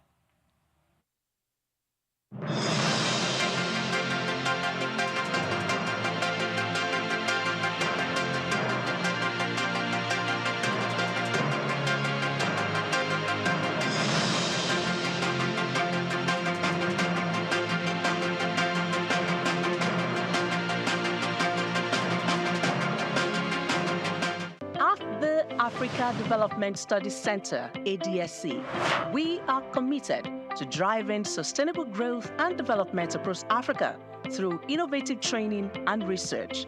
Our mission, empowering leaders, policymakers, and professionals with the tools they need to create lasting change. With customized training, dynamic research programs, and study exchanges on leadership, management, and other critical development topics, ADSC offers a platform for exchanging cutting-edge ideas and global best practices. We provide comprehensive services in research and consultancy, capacity building and training, education programs, publishing, and knowledge sharing. Our esteemed faculty, composed of seasoned experts and researchers, ensures a learning experience that is insightful and practical. We specialize in policy development, implementation strategies, monitoring, and evaluation. At ADSC, learning is engaging and enjoyable. Our unique methodology includes talks, interactive exercises, games, video screenings, and lively seminar discussions, all in a comfortable and friendly environment. Ready to make an impact? For more information, email us at info@adstudycenter.com or call +234 912 439 2362. Visit us today at www.adstudycenter.com to explore our programs and upcoming events. Africa Development Studies Center, rethinking development for Africa. Anthony Onyemaechi Elumelu was born on the 22nd of March 1963 in Jos, North Central Nigeria, to Susanna Dominic Elumelu, originally from Delta State. Tony earned a degree in economics from Ambrose Ali University, where he laid the foundation for his future career, and then furthered his education at the University of Lagos, where he obtained a master's degree in economics. His academic journey also includes attending the Harvard Business School, where he completed the Honor of President Management program, equipping him with advanced business management skills. Tony currently serves as the chairman of Heirs Holdings, Transcorp, and United Bank for Africa, UBA, demonstrating his significant influence in the banking and investment sector. He founded the Tony Elumelu Foundation, which aims to empower African entrepreneurs through comprehensive training, mentorships, and funding opportunities. In addition to his professional achievements, he's also a family man, married to Dr. Adele Vivian Elumelu, and together they have 7 children. In 2020, his efforts were acknowledged when he was named one of Time's 100 most influential people in the world. Anthony Elumelu's net worth is estimated to be around $700 million, a testament to his successful ventures and strategic investments. Elumelu continues to be a driving force in the business world, advocating for sustainable economic growth and empowering the next generation of African entrepreneurs.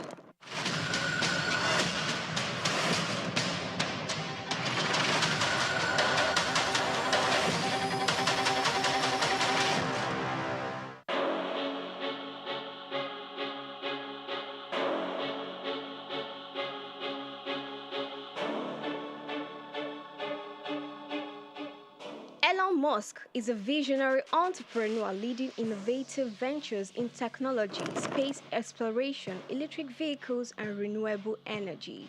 Musk was born on June 28, 1971, to a South African engineer and his mother, a Canadian model and nutritionist in Pretoria, South Africa. His talents for computers and entrepreneurship emerged early, and at age 12, he created and sold a video game. Musk studied physics and economics at Queen's University and the University of Pennsylvania. In 1995, Musk founded Zip2, sold to Compaq for $307 million. He also co-founded X.com, which became PayPal, acquired by eBay for $1.5 million in 2002. Driven by a vision for humanity's multiplanetary future, Musk founded SpaceX in 2002, developing affordable rockets to support International Space Station mission and NASA's Artemis program. He became a major investor in Tesla 2004, launching electric vehicles like Roadster, Model X, and Model 3. Tesla unveiled the Cybertruck, beginning deliveries in 2023. Musk acquired X, formerly known as Twitter, in 2022, aiming to enhance future and transparency. Musk has at least 12 children from multiple relationships, including Justin Wilson, Tallulah Riley, Grimes, and Siobhan Zilis. Through SpaceX, Tesla, and other ventures, Musk shapes technology and innovation globally, and his influence extends beyond business into politics and culture.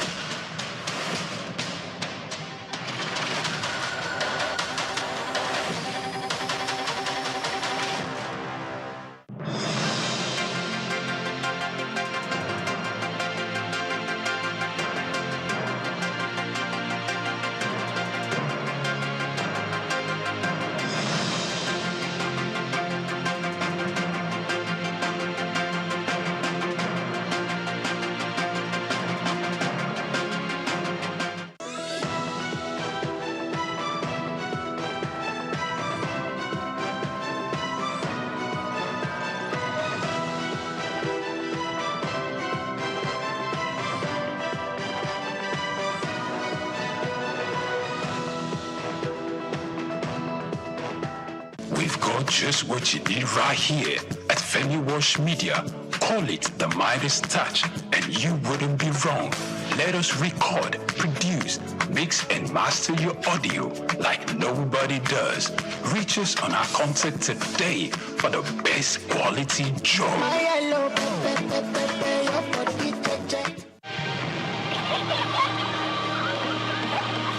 What keeps the heartbeats of a community alive? Is it the courage to create, the power to connect, the vision to transform? Well, it's all of this and more. It's a symphony of ideas, innovation, and industry.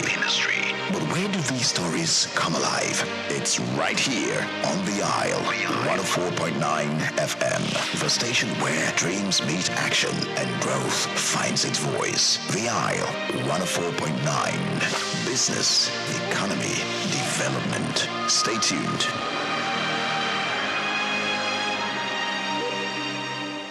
Idumota Market. Eko Idumota, once a residential neighborhood, is home to Idumota Market located on Lagos Island. It is one of the oldest and arguably one of the largest markets in West Africa. Idumota is a historic neighborhood adjacent to the Lagos port that facilitated the slave trade and later under the British indirect rule. It's surrounded to exports that fueled the colonial enterprise. Idumota was also the location of an armed forces remembrance cenotaph called Soja Idumota, built as a monument to Nigerian soldiers who served with the West African Frontier Force. An Eyo masquerade statue and a clock tower are also some monuments at Idumota. Idumota Market is so popular that large sales are recorded as early as 7 a.m. The market is made up of hundreds of locked-up shops occupying several multi-story buildings, with some measuring about 5 or more floors. In 2010, the Lagos State government demolished some illegal structures in order to improve vehicular and human movement in and around the markets. During weekdays, the neighborhood of Idumota is densely populated by shoppers, traders, and bus passengers. From the Carter Bridge, ascending into Lagos Island, passengers can see the neighborhood before disembarking at their final destination. Idumota Market accommodates the substantial inflow of imported goods. The bulk of import from abroad are routed first through Idumota and then on to other markets through Nigeria and other West and Central African countries. The energy of private Idumota traders and wholesalers facilitate this activity, where millions of US dollars worth of wholesale is exchanged daily. Idumota Market, Souq Enlightenment.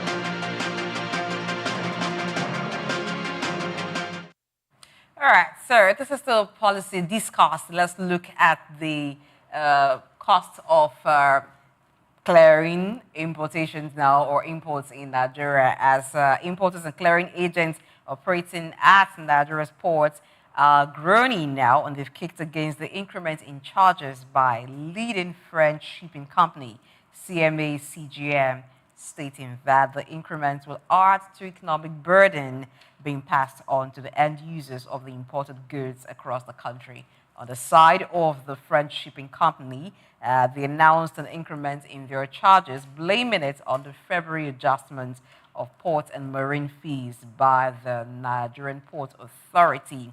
Recall that this increment of charges by the NPA and the Nigerian ports happened about 32 years after the last time that increment was done was about 32 years ago. So in February, there was an increase by the NPA in their charges. And so the French company had to say they had to also increase theirs. So now ports and clearing agents are complaining, citing the implications of this on the end users. So you and I are end users, because largely a lot of goods that we consume in Nigeria are imported. Even some of the locally manufactured still have foreign components, maybe raw materials, or even sometimes it's an assemblage that some companies do. So let's look at this. First of all, the NPA increases tariff, and then the ports also increase tariff. The NPA increases charges, ports increases tariff. The shipping company says, yes. So shipping company says, you increase yours, we also need to increase ours. Is this increase justifiable? Ports agents, clearing agency, this is too much. It will affect our business. More, it will affect the end user. What do we do? It's quite burdensome, and I don't miss what is saying that. I remember a week or two ago, we had to buy a dongle. And you bought what? A dongle, and it was ferrying in through the airports, and the clearing charge was over 2 million. And just 3 flash drives, not weighing up to 4 kg. Clearing fee alone was 2 million plus. So it gives you... Sorry, I just want to ask, how much was the cost, the purchasing cost of the goods item that you were to use 2 million naira to clear? Yeah, this is what the clearing agents are talking about. Because it's fundamental that when we have a system where almost every agency of government has become a revenue center, where, of course, again, we've not had so much investment in logistics. These are the things that we get. Now, MPA hinges their increase of 15% based on upgrade of infrastructure. And we know, not just MPA, and all the regulators in that environment are making huge sum of money. Why are we just talking about upgrades of infrastructure? There are budgetary allocation that gets into the same places. And just like the other guest has said, I think the bigger problem we contend is actually the value system. Okay. Yes, why it is important that we need to rightly price, but this is having an untold hardship effect on the people out there. You buy a vehicle and you're almost clearing it at 100% rate. The cost of purchase and the cost of clearing is almost the same. And why are we doing all of this? Because we want to make so much money for the government. And I think it's unfair, really, on the populace that agencies upon agencies raising rates without paying attention to what happens to the economy at large. And this is actually what makes the economy bleed. Because when people cannot afford it, they will not go for it. And as long as they're not able to do it, a lot of businesses will be suffering. Okay, so when I have to cast my mind back to one of the questions I posed to a guest when we were having a conversation about importation and how the country is going to enjoy some form of massive benefits from it. I remember asking the question that, look, when the president was the governor of Lagos, I mentioned 14 billion. I was told 600 million he met on ground as IGR, and when he was leaving, they had triple, quadruple, if not. It was around 14 billion when he was leaving, yeah. When he was, okay. Yeah. Then when he was leaving, it was around 82, 90 billion when he was leaving. No, that's currently. That was it currently? Yes, that's where it is currently. Okay, yes. That's where it is currently. So probably it didn't even get to 82 that time. No. It was around 14. You took it way. So everybody knows that he is sound in that. Now, he's the chief executive in Nigeria. He is going to make sure that the FIRS, performs optimally, because he is expert in making sure he puts in frameworks in place for us to galvanize tax returns to that effect. But the question that we should ask is this: the ministries, departments, and agencies, the NPA increasing that, do we select items that we are imposing tariff on? Because if we do not select items that we are supposed to impose tariff on, we are going to hurt the Nigerians we're going to hurt them seriously. One of the things I will give kudos to the former president, Muhammadu Buhari, is this, that he stopped some form of, he banned some items, from coming into the country. Rice was part of them. And even when he banned rice from coming in, the local producers, because they were not producing how much could go around, to Nigerians, how they could not satisfy the demand of rice by local producers. They equally, you have lots of people running after the few number of bags of rice that were produced, even though it was not as clean and as pure as the foreign ones. They took up the prices. So it became as expensive as the foreign ones that were importing into the country. So the problem that former President Muhammadu Buhari was trying to solve, now recurred in another aspect. So the current administration, yes, there is this drive for tariff, for tax. It is good. Why not expand the tax net so that we can harness and bring in people? Why not tax the luxury items? That people who own yachts, people who own private jets in the country. I know probably they are being tasked, but why can't we expand the dragnet to include this? The other question is this: if we are importing technology or we are importing equipment and machineries that will work to the advantage of Nigerian businessmen and manufacturers who have established their manufacturing hub, their plants, and their companies here, and by way of that, they are providing job for the mass populace of Nigerians, and you impose tariff on the importation of this equipment and this technology, they are going to extend it and make sure they put that burden on the shoulders of Nigerians who are the common consumers. So, is the government going to really drive this ship of taxation without paying attention to the yearnings and the purchasing power of the Nigerian public that will be at the receiving end? That's an important question to ask. Why this French company were giving so much excuses, they were telling us about how much it costs for a 40-footer container to be taxed, that it's almost about 25-30% increase in taxation with the new current tax that has been imposed, including both from the Nigerian Customs Service and the Nigerian Ports Authority. The 20-feet container equally has its own price. Now, this is just one company that is reciprocating the tariffs coming from the Nigerian Ports Authority and the Nigerian Customs Service. Other companies are waiting in line. Other shipping companies are waiting in line. And they are going to see the way this company, or the way it pans out, then they are going to equally launch their attack. Yes, you're correct that other shipping companies will follow suit, because it's not just that French company that will increase their own charges. It's just one that has started, maybe one of the very big ones. You have others follow suit.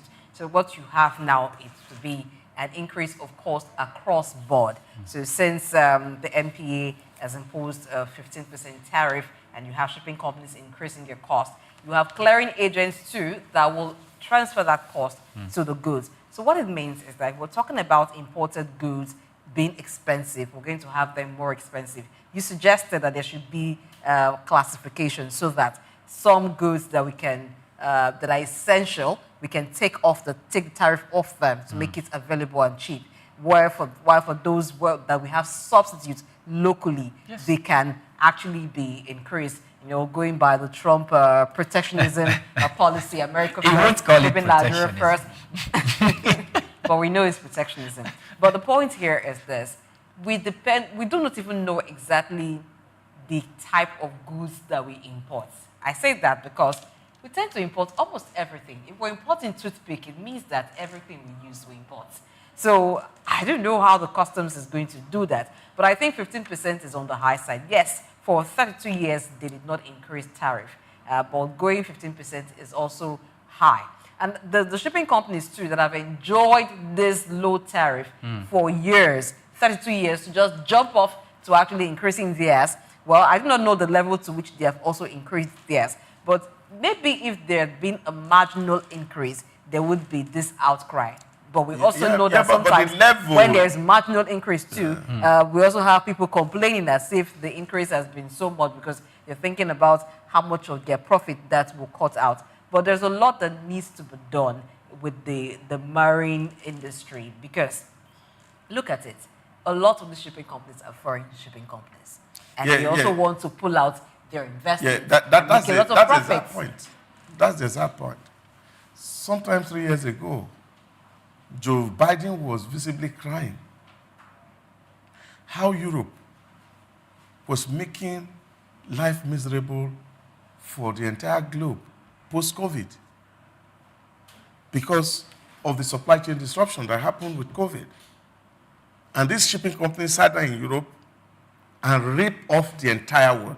In short, in his word, the profit that these companies had never made since they were set up till COVID, they made in one single year. So you can understand when Donald Trump is pointing finger at Europe. Because the top 4 shipping lines that operate globally, they are from Europe. And then you have China, where you used to hire a 20-foot container for $4,000. Today, it's over $20,000. And they are complaining about a 15% increase in naira, and that's why they are raising their fare. So you can understand that every country or geopolitics that hear them ranting, shouting, they also have a way of contributing to the collective suffering and poverty that is going on in the world. In short, as a matter of fact, Biden was appealing to the shipping companies in Europe to loosen the hangman's noose that was on the global economy. Because all the containers belong to them, all the ships are around them. So they determine who gets what ship and at what level they can get it. And therefore, they were able to manipulate the market that prices are unbearable globally, not just in the country alone. And this is what happened when, of course, there's monopoly and then excess of discretion, and the entire people pay the huge price. It's quite unfortunate. Okay, let's take a look at this particular shipping company that clearing agents are complaining about it increasing charges. They are actually one of the top 3 shipping companies operating in Nigeria. So you have Maersk, you have MSC, and CMA CGM. That's the company. Yes. So they're actually among the top 3 shipping companies. All three are European companies. All European companies. In fact, if you go through the list of the biggest shipping companies operating in Nigeria, for the first 7, you wouldn't find a local shipping company there. That's a challenge.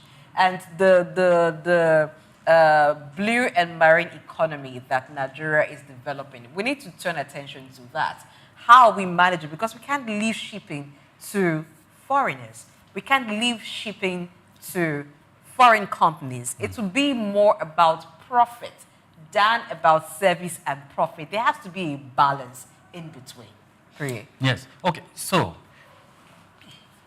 when I looked at this situation, the former governor of Osun State that is currently heading that the Ministry of Maritime and Marine Economy, Blue Economy, Adegboyega Oyetola, in aspect of policy direction, they need to paint it very clearly. Now, if we have the top 7 or probably the top 10 shipping companies that are in Nigeria are not Nigerian companies. So, by way of policy, we must begin to have a conversation with our shipping companies, local shipping companies. What prevents or what is the challenge they encounter from operating efficiently at that level to be somewhat competitive with these foreign companies? Because this is a huge ripoff. I'm saying that because just the way the Sanusi administration, or as the CBN governor, where we carried out an activity and exercise to bail out the banks, maybe the government could begin to look at issues like that. Well, I don't think this administration might want to go that way because of its drive for revenue. However, we should begin to look at that aspect.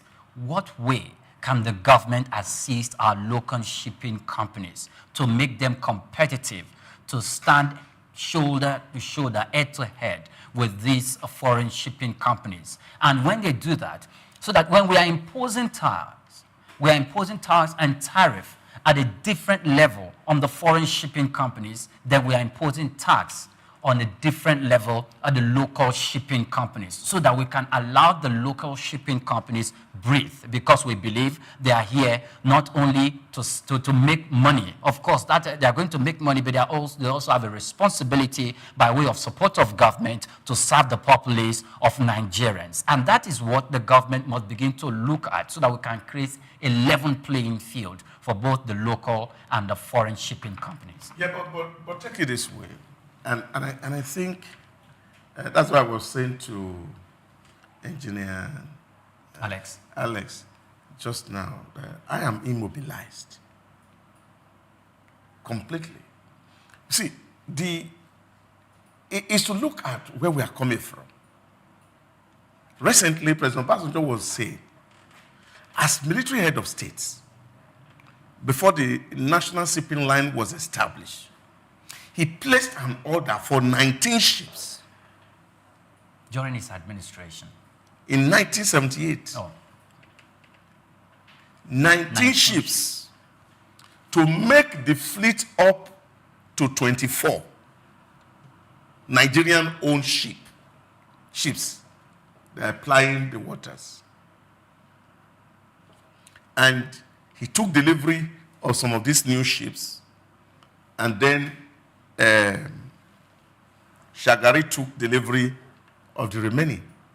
So which means by 1983, we had over 24 ships that were plying our water, going to China and everywhere in the world. And when he came back to office in 1999, that shipping line has been liquidated. Just the way the airways was liquidated. Just the way NITER was liquidated. Just the way NEPA was liquidated. The same way we are liquidating gradually NNPCL. So it's troubling for me as a person. Because we are looking at other people who are running shipping lines and they are making profit. Why was our own not making profit? 24 ships. You know, when you say it, sometimes it seems as if they just vanish into thin air. Yeah, like needles. Something happened year after year. Who was monitoring? Who was holding those in charge accountable? Nobody. You see, but that is it, because that was why I was asking Alex just now. Except that we are expecting that some of the ruling elite are going to commit class suicide to be able to bring about true reform that will transform the system. And if we are not expecting a class suicide, then definitely we must be looking for a revolution from the under. Because the way things are here, I said it, somebody who was a major player in the Nigerian Airways, he was telling me a story. He said, this is not a joke. Somebody will order and say, my girlfriend is traveling to London. A Nigerian Airway will go and drop the girl in London and then fly back empty. Okay, so... And then we are buying aviation, petrol, and all this. And just the fact that somebody have this eagle. If you have read From Third World to First World by Lee Kuan Yew, his encounter with the Commonwealth states. And I saw that African nations were heading nowhere. And I see from 1963 to date, we have not changed. We have operated at the same frequency, at the same level, that those who seek to be the leaders of the people are not really there with the intention to transform the life of the people, but rather to enslave them and disempower them. Okay, so one thing, when you mentioned this, this like a story, it's like a movie. Because of 24 ships. One administration was in place. 24 Yeah, ships. 24.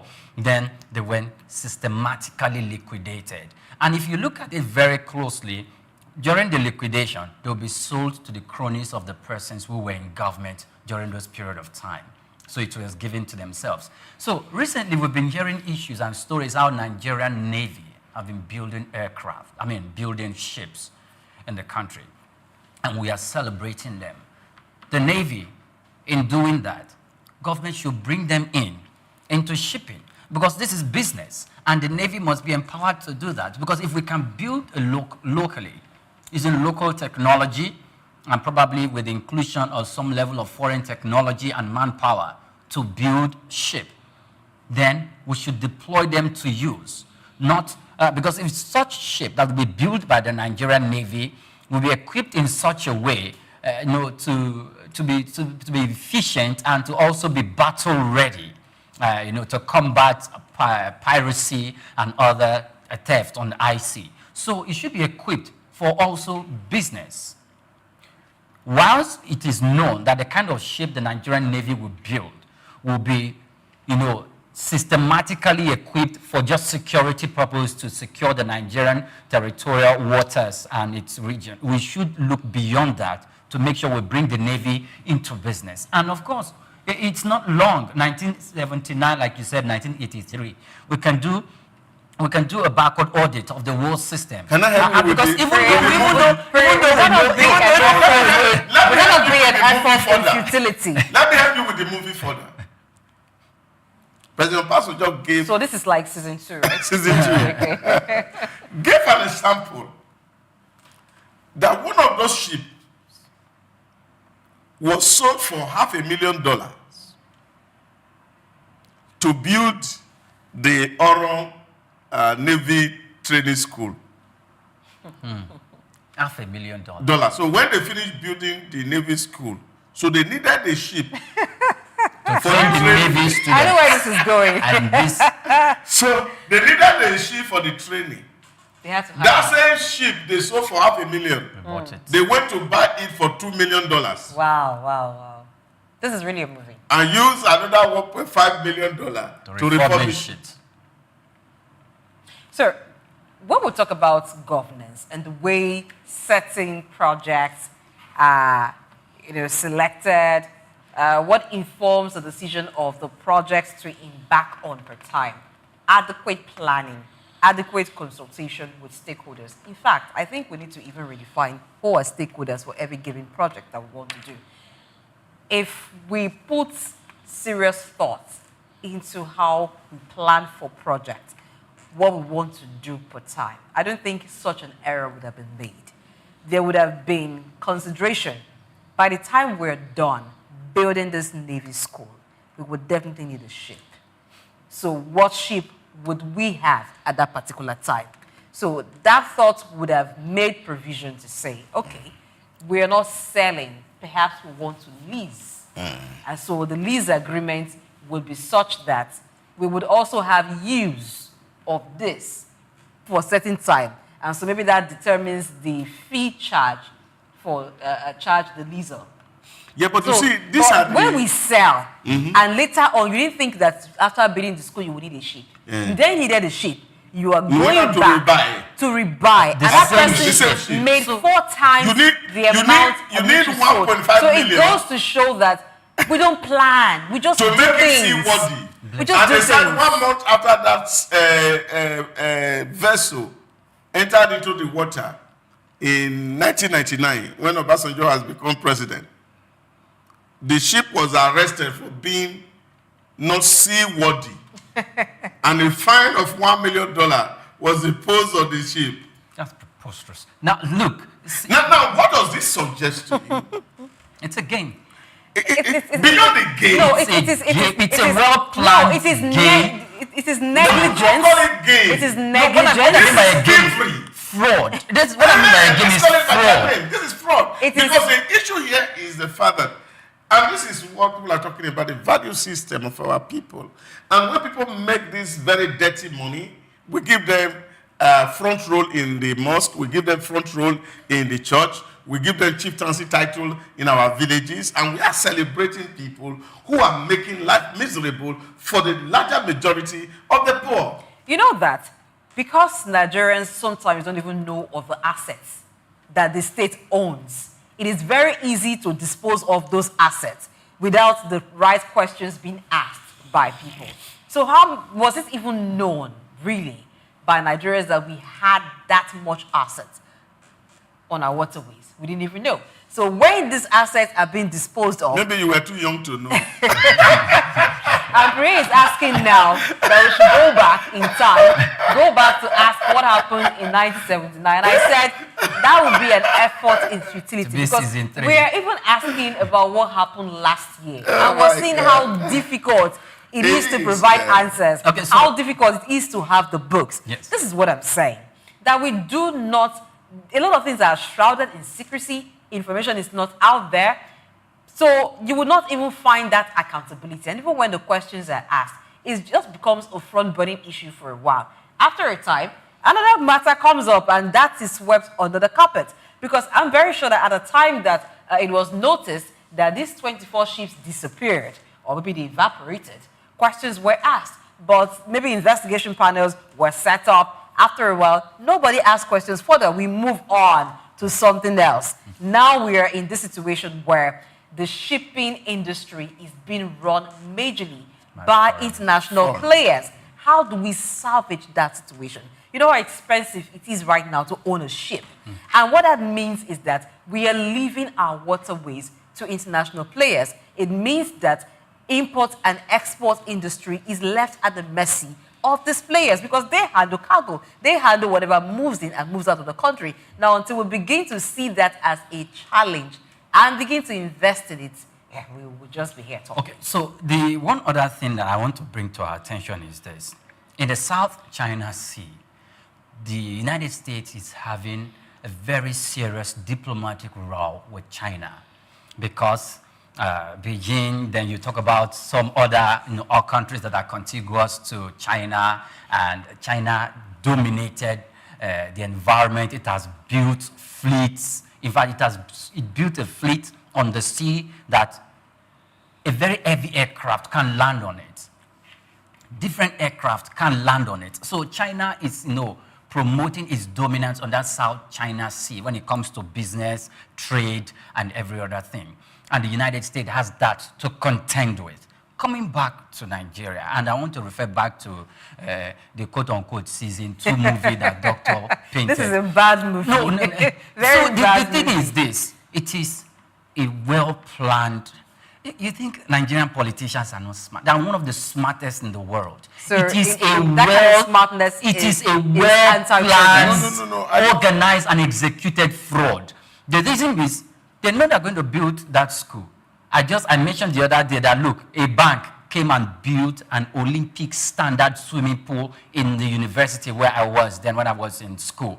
They built it and they used corporate social responsibility services to cover that. That means they will be exempted. They could be exempted from tax and other things for a given period of time. We should have adopted that strategy if we wanted to build a naval school for new intakes into that and just keep the ship as a very, very critical asset. Now, the thing is, when they sell that ship, things that did not put into consideration, they are not just selling the body of the ship, they are selling technology, they are selling national asset, they are giving away some of the information that we must have acquired into that completely away. And I doubt if that other country refurbished it, it came back for 2 million. Then we paid another 1.5 million.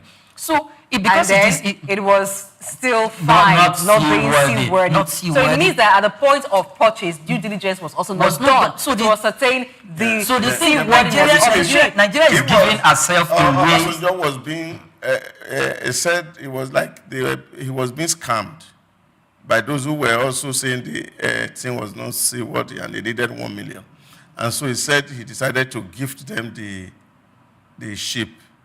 So take it. That we don't need it now. So at least we have spent so much money and it's not seaworthy. We don't need it. So you can just have it. And say eventually they return the ship. It gives you an idea. We just got saved from P&ID case that would have cost Nigeria over $9 billion for 100 million naira taken by a lady to sign a deal on behalf of the government, even when the president was sick. And those documents were forged. And then we came back into it and we get into trouble. You see, when you look at where we are coming from as a country, should we wonder how we got here? Take, for example, when Jakonde thought about the rail line in Lagos, sign it off to a French company to build for us. And it was to come. And then the coup happened in 1983. That contract was cancelled. Lagos State government was made to pay the full sum of the contract to the French company without putting a single iron on the ground. So, since independence that we have started to govern ourselves, we have been bleeding as a country. Since 1960, we have been bleeding as a country. And this is really the things that worries me. And a lot of people enjoy this bleeding. Because they are vampires. And they are enjoying it. And we are seeing the host of trouble that has come upon us. That is now we are thinking we don't have infrastructure, we don't have good road. It was even rumored at a certain point that one military president in Nigeria said that he didn't know why Nigeria has not collapsed.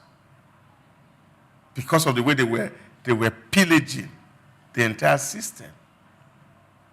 And I think, like Engineer Alex was suggesting, maybe we need foreign help.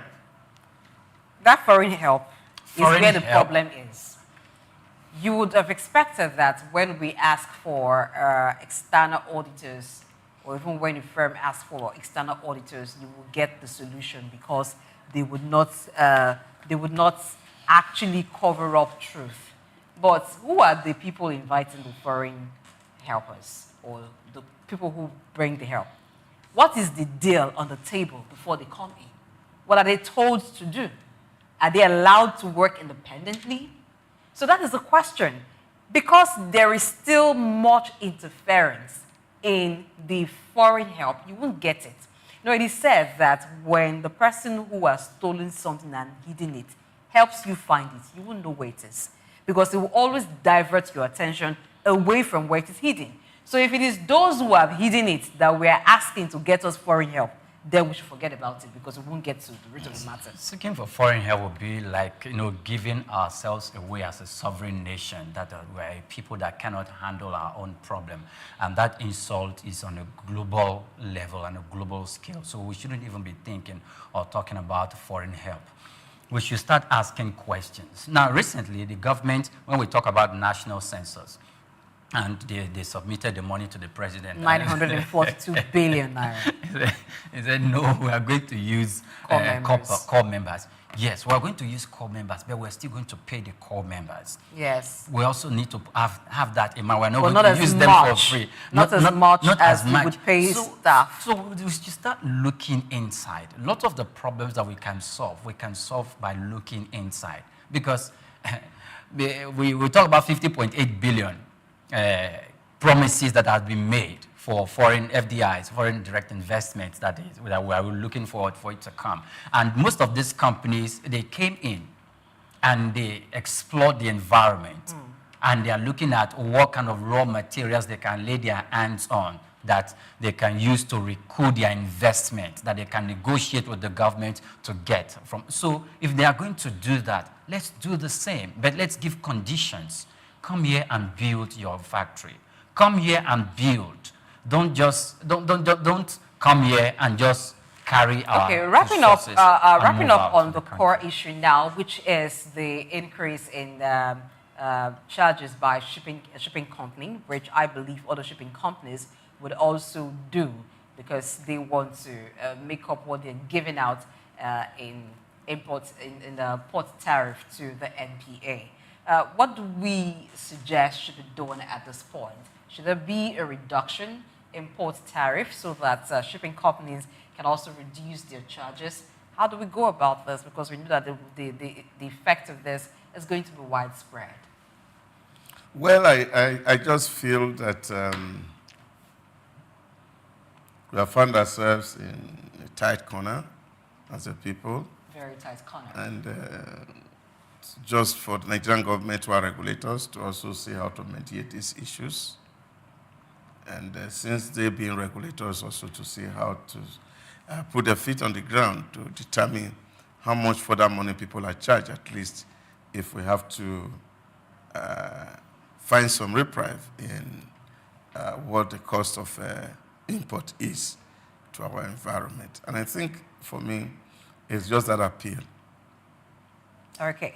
So I think that, yes, there's need for regulation. So when there is an increase in tariff and then the operators want to also increase their charges, it should be commensurate. So if there's maybe a marginal increase on one hand, then the increase as well, on the other hand, should be marginal. It should not be astronomical, on the other hand, compounding the issues. So I think it's for the NPA, it's for the port authorities. Customs have actually suspended that firm board charge of 4% that they wanted to implement. So if it means us coming to a round table, maybe this time we can have any shape of table to address these issues, because it is not just importers that would be affected when these companies, these shipping companies, increase their charges. Even exporters would have a challenge with that, and we do not want to be faced with these challenges. We're talking about reducing inflation. When the prices of goods and services increase, then of course you know that inflation will keep increasing. So let's do what is possible at this point in time to do. But basically, the government needs to look at how Nigeria can encourage local shipping companies. We cannot leave a large percentage of the shipping industry to international players. No country does that. Any country that does that does so at its own risk. And so we'll take a break. When we return, it will be time for posts and perspectives. That means it's feedback time. It's time for us to read your comments. Stay tuned.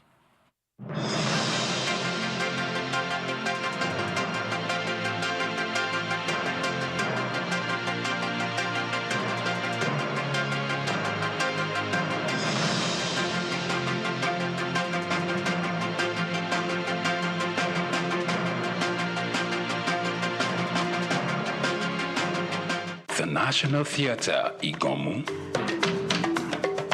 built during the military regime of Olusegun Obasanjo and finished in the time for the Second World Festival of Black Arts and Culture, FESTAC, in 1977. The theatre holds amazing treasures and memories. The artworks fill everyone with pride. The National Arts Theatre is visible from the motorway which connects Lagos Island and the mainland. The National Theatre is packed with the artworks of a legendary contemporary Nigerian artist, stained glass walls by Yusuf Grillo, sculptures and murals by Lamidi Fakeye, Erabo Emopai, and many others. It was put to full use for a month as one of the 4 venues of the Second World Black and African Festival of Arts and Culture, tagged FESTAC 77.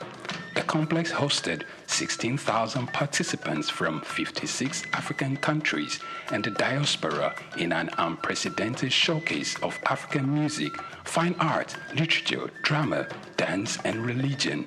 The National Art Theatre was built and designed by Techno Expert Stroll, a Bulgarian company mirroring the Palace of Culture and Sports in Varna, Bulgaria. Completed in 1976, the building is one of the largest and most beautiful of its kind on the African continent. It consists of a central hall with 5,000 seats, a collapsible stage that can be quickly rebuilt, a conference hall with 1,600 seats, 2 large exhibition halls, and 2 cinemas with 800 seats each. The theater complex has a dressing room for artists, a garage, offices, coffee bars, and a buffet. It has indoor TV and radio systems, as well as booths with facilities for simultaneous translation of languages and hectares of large green lawn around. The majestic structure sits in Igomu like a quiet mountain, mesmerizing visitors and passers-by. The National Theatre, Souq Enlightenment.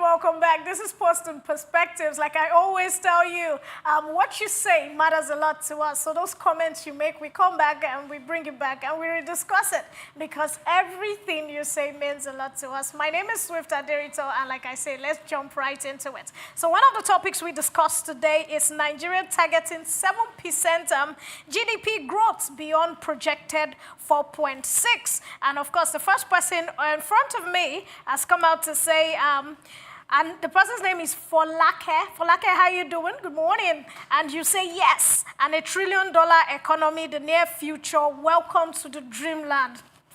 Folake, dare to believe. And the next person is Uzoma, and Uzoma says expectation/ambition based on oil at $75 per barrel. Reality is that oil is just above $66 per barrel, and you might produce more but still earn less than projected. 7% GDP growth in the near future is unrealistic, in my opinion. Okay, I like it as your opinion. And Step Up Transformers. Hi, I like your name. Sounds like a dancing name. You said crude oil derived growth is Vale. You said non-oil SME driven growth is more sustainable and inclusive by job creation, microeconomic productivity, and customer spending. You should be thinking of outshining Good Luck Jonathan and not replicating what he did. All right, coming on this table, let me shake it a little. Mr. Priya, I want to shake you a little with my question. You're listening to the comments of people when they're talking about Nigerian targeting the 7% GDP growth. Is it realistic for you? Well, it is realistic if we do the right thing.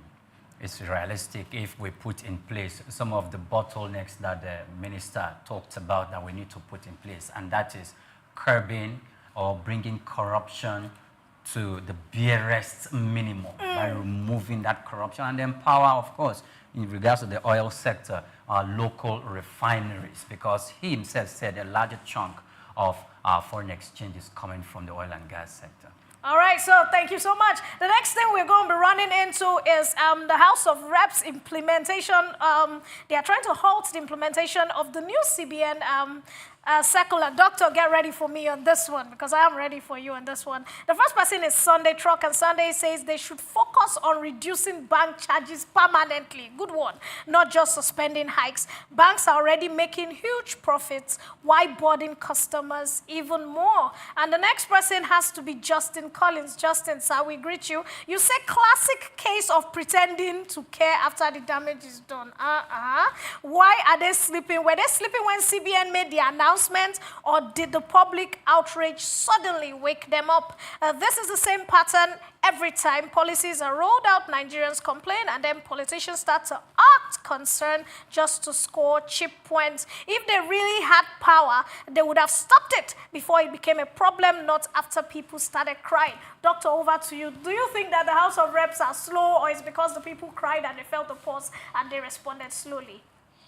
Well, I think the House of Rep, they have a statutory responsibility to oversight what governments are doing, and especially to be sure that they are in line with the laws that establish those agencies. But also giving the agencies a free hand to run is quite very important without necessarily obstructing it. We have a challenge that's facing the economy. And what people must understand is, yes, you are expected to represent your people and therefore determine how these things are done. But other people's business is not your business. Private businesses, and people put their money down and they are not getting return, and we are junketing the whole world looking for people to come and invest in our economy. Yes. I think that is a starry-eyed dream, and I think that they should be able to come down from their very high horse to understand that banks are people deposit us money, and those are investments that are supposed to yield return, and they are not subject to their legislation, really. Thank you so much. Brilliantly said, as usual. Talking about other people's money, not your money. I like the way Doctor put it. The next topic that was discussed and properly dissected is Nigeria's petroleum imports increases in 2024 despite domestic refineries. And the first person here is Adelan Henry. I love the names. A mixture of Yoruba and English. You say this is economic sabotage, and there is no justification for this. If we should import it, shouldn't it shouldn't be up to this volume. I totally agree. And the next person is, he says, sadly, some group of people are benefiting from importation, and the federal government allows this. Instead of supporting Dangote refinery, they rather import and sell at the highest price to Nigerians. It's a shame you have food in your house and you can't process it. Beautiful Blessing, talking about having food in your house and you can't process it. What's your take? What a shame that is, and it's a dilemma because you are supposed to be the one who eats most because you have food in your house, but when you have to go to your neighbor's house and to eat the one they cook, then they can choose to give you whatever it is and then you pay any cost. So the cost of petrol importation in Nigeria has been increasing year after year. It's like year after year it doubles and even more than doubles because there is inflation adding to it, and there is also insincerity, dishonesty happening here. Yes. What is the volume of the petrol consumption in Nigeria? So we had a guest today where we interacted with him, and he disagreed with that, which I believe a lot of Nigerians disagree too, with the volume of petrol we are told we consume daily. Yes. So why is there a refinery, local refinery in the country, refining petrol that is still being consumed by Nigerians? And we're importing to shop, yet the level or the volume we're importing is increasing. That is not mathing at all. And I think that we need to shine more light on that to understand what's happening, because there is more definitely that meets the eye. Talking about shining more lights, keep shining more lights and keep commenting and watching. My name is Swift Aderito, and I'm about to leave you, but don't worry, I'm handing you over. I call him the man who knows everything you need to know about sports. Honorable Chooks is going to be in the building pretty soon. See you later.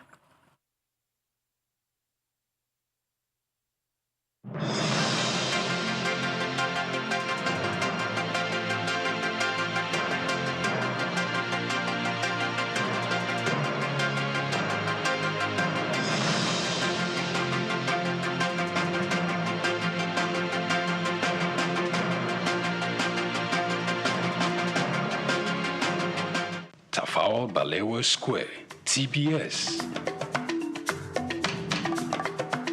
Tafawa Balewa Square was initially used as a horsing ground called Lagos Race Course.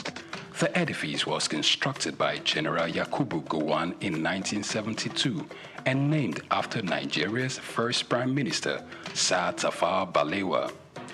Tafawa Balewa Square is located at 45/57 Marseille Bangboshe Street on Lagos Island, Lagos, and referred to as TBS.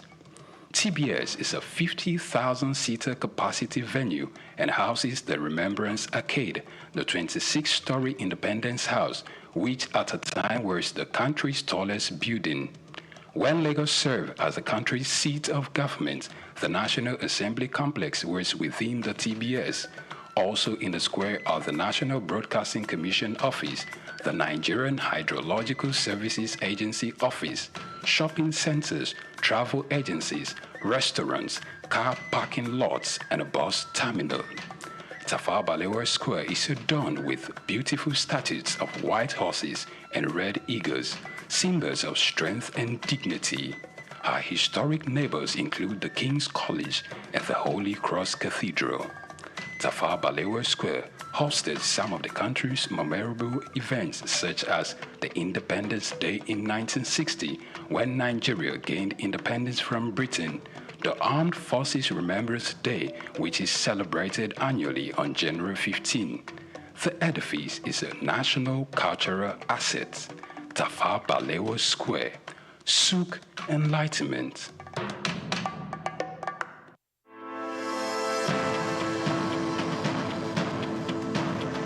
The growing interest in Nigeria's lithium reserves comes as countries worldwide scramble to secure supplies of the mineral which is essential for powering the green energy revolution. In this special report by Bayo Olaoye, the need to harness this resource for growth and development is examined with the evolution of electric vehicles and renewable energy storage systems. Lithium is a key component in the production of batteries for electric vehicles and renewable energy storage systems, and Nigeria is positioning itself to become a major player in the global lithium market. Nigeria's vast lithium reserves, valued over $34 billion, is no doubt attracting world attention, while lithium factories are springing up in different parts of Nigeria already. The attention of the international mining industry is also focused on lithium because it is critical raw material for the production of solar panels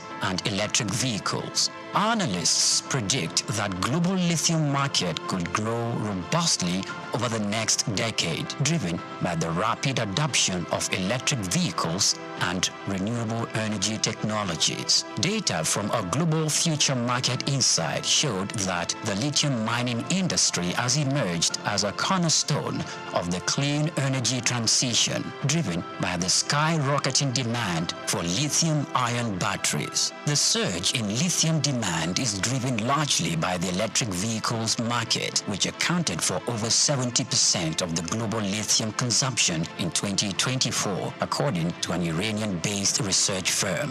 With countries such as the United States, China, and members of the European Union pushing for next zero emission by mid-century, lithium demand is expected to escalate further. The federal government, indeed, the Ministry of Solid Minerals Development, should intensify efforts geared at renewing and resuscitating the viable lithium industry in the country to its full potential. As Nigeria diversifies its economy into other sectors, the lithium industry offers hope and expectation that this sector would earn more revenue for the country. Nigeria should not just watch with folded arms, but must strive with the political will to develop and strengthen the country's vast lithium reserves.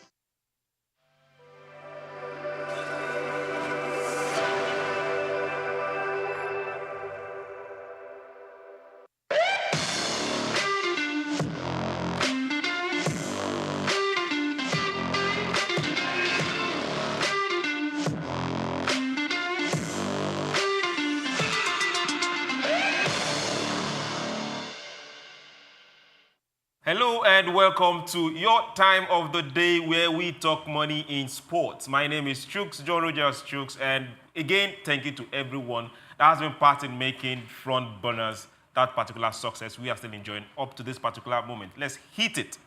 For those that like the beans, you like the pump, you like putting things in tumblers and getting that foam up your liver, I want to say thank you very much. You're making sports and adding more money. So let's go straight to sponsorship. Beat Burger, yeah, you hear me very well. They are back on DFB menu. So now the German Football Federation, they have gone back to the beer category and you will see them back on sponsorship. That stopped in 2019. So for those that will be enjoying their lager while the ball is playing, keep spending and roll the money our way. Also talking about those that sponsor from the beer companies. Ajax, you know them.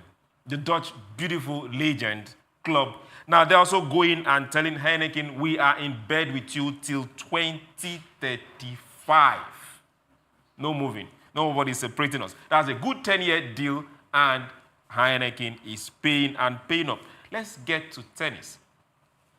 If you saw what happened at the Australian Open, the last tennis competition, you saw those beautiful cartoon-looking like push. That is going to keep going on, and an expanded coverage for Australian Open. We continue with the cartoons and every other thing that will make you want to watch the game, pay for the game, and sponsor the game.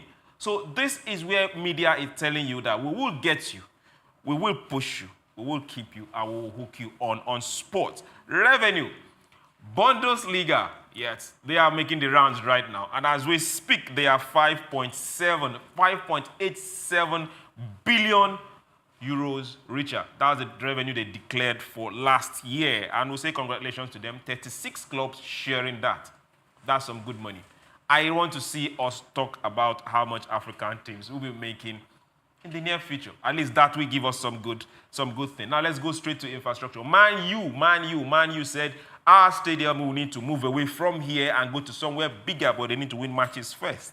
So they are looking forward to a 100,000-seater stadium, and that will cost them 2.4 billion. Somebody shout and shout and shout. Now let's talk about money. The UEFA Champions League quarter-final preparation, round of 16 got played yesterday. And Liverpool, we talked about you yesterday, making some good money off sponsorship, but you fell out yesterday. So sad for every Liverpool fan and everyone that lost the matches for yesterday. Now, how much did they lose? They lost 13.9 million to qualify for the quarterfinals. But all the same, they got 11 point something. That is, that's something to go home with. So we'll say congratulations to those that have qualified. Looking forward to share of the big pot of 2.71 billion. Champions League is big money. Thank you very much, everyone, has been part, and keep it on front burners. My name is Souq John Rogers Souq. We'll do this again tomorrow.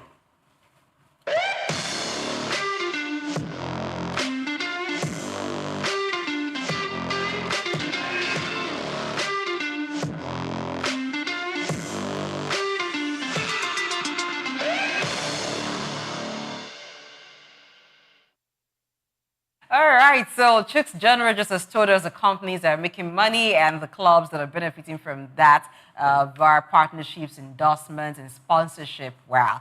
I think there's a lot of money being made in the sports world. So maybe some of us are coming back to this word. If we go back to this word, we should think about the sports we'll get into. But is it too late? It's not now. We can discover our talents. After all, in Africa, they say the time you wake up is your morning. So tomorrow morning, I can just wake up and decide I want to be a footballer, a basketballer even. And so I want to get into the Tigress, and make some money for myself. I can hear Souq's laughter very loud, but don't worry. He doesn't believe in me, but I do believe in me. But that's to say, you should also believe in yourself.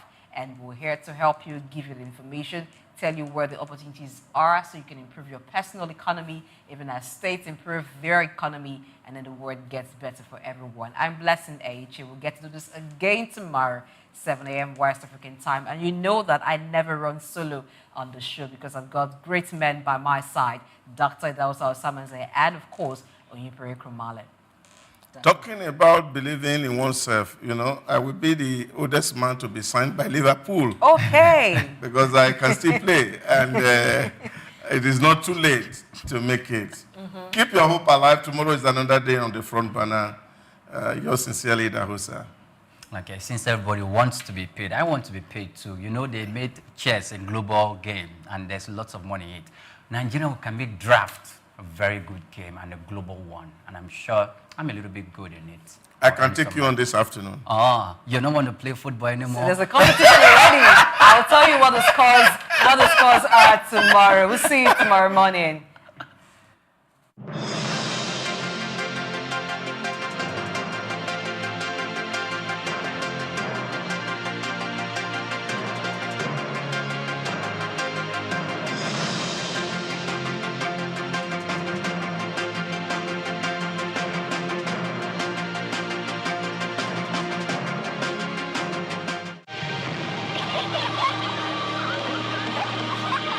keeps the heartbeat of a community alive?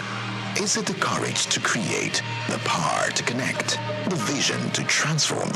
Well, it's all of this and more. It's a symphony of ideas, innovation, and industry. But where do these stories come alive? It's right here on The Isle, 104.9 FM, the station where dreams meet action and growth finds its voice. The Isle, 104.9. Business, economy, development. Stay tuned.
Thank you for being here as a part of International Women's Day 2025.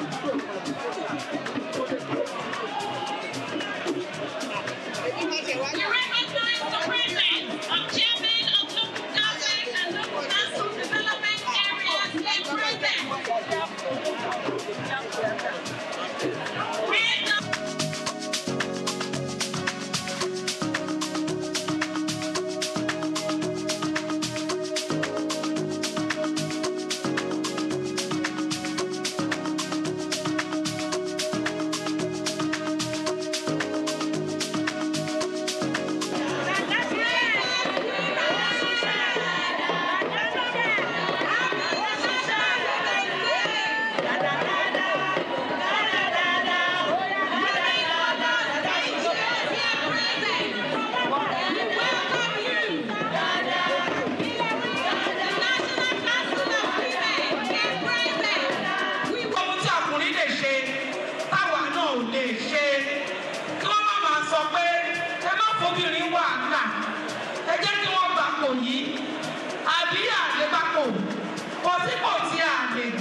Ṣé wọ́n yé wa dáadáa táwa náà bá wò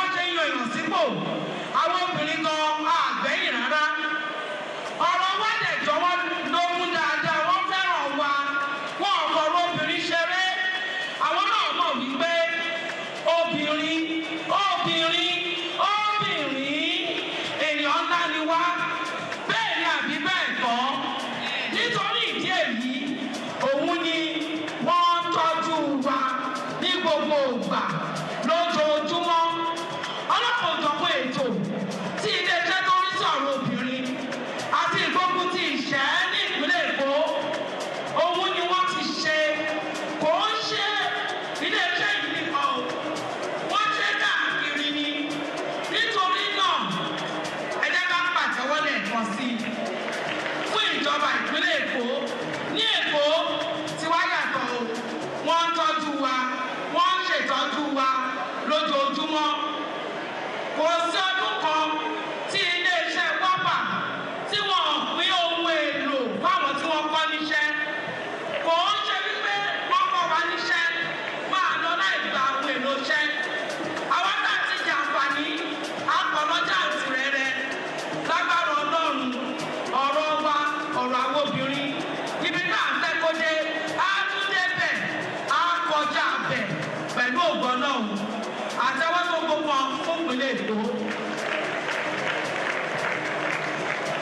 Gbogbo èyí tẹ́ wá láti ìjọba ìbílẹ̀ Ògùn àti ìjọba ìdàgbàsókè mẹ́tàdínlógójì tó wà ní ìpínlẹ̀ Èkó. A kí gbogbo onílẹ̀ kan sí o. A ti dárúkọ wa. Ẹ jẹ́ ká pàtẹ́wọ́ pé Olúwa ṣé o, o tún kà mí yẹn lọ́dún yìí. Inú àwẹ̀ àwọn onígbàgbọ́ la wà. Inú àwẹ̀ tí Mùsùlùmí, kí àwọn tí Mùsùlùmí kọ́ máa ṣe Alhamdulillah. Ní ìdí ìgbọ́, àwa tí ẹlẹ́sìn ti Kìrìsìtẹ́nì káwa náà máa sọ wípé Olúwa ṣé o, Olúwa ṣé o, Olúwa ṣé o fún mi lórí ọ̀fẹ́. Ọdún tó ń bọ̀, ó tún ṣojú mi. Iṣẹ́ takuntakun làwọn obìnrin ń ṣe. Nítorí ìdí èyí, à á jèrè àwọn ọmọ wa o. Ẹ ṣeun, a dúpẹ́.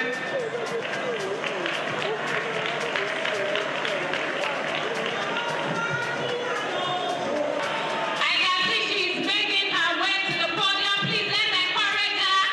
Let's put our hands together for her. Mrs. Titilayo Oshodi, Special Advisor on Climate Change and Circular Economy. You're most welcome, ma'am. And we say Happy International Women's Day 2025.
Mrs. Oluye Yemi Kalesoro, Chairman of Local Governments and Local Council Development Areas here present, Heads of Government Agencies and Parastatals here present, the Yellow Day of Lagos, our very dear mother, Alaja Bintu Tinubu, thank you very much for attending.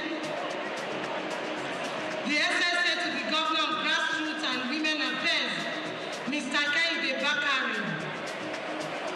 The guest speaker of today's event, Professor A. Olurotimi Koka and Mrs. Titilayo Oshodi. Our women of inestimable value of this year's 2025 International Women's Day celebration. Our women, are you here? Akeke, are you here?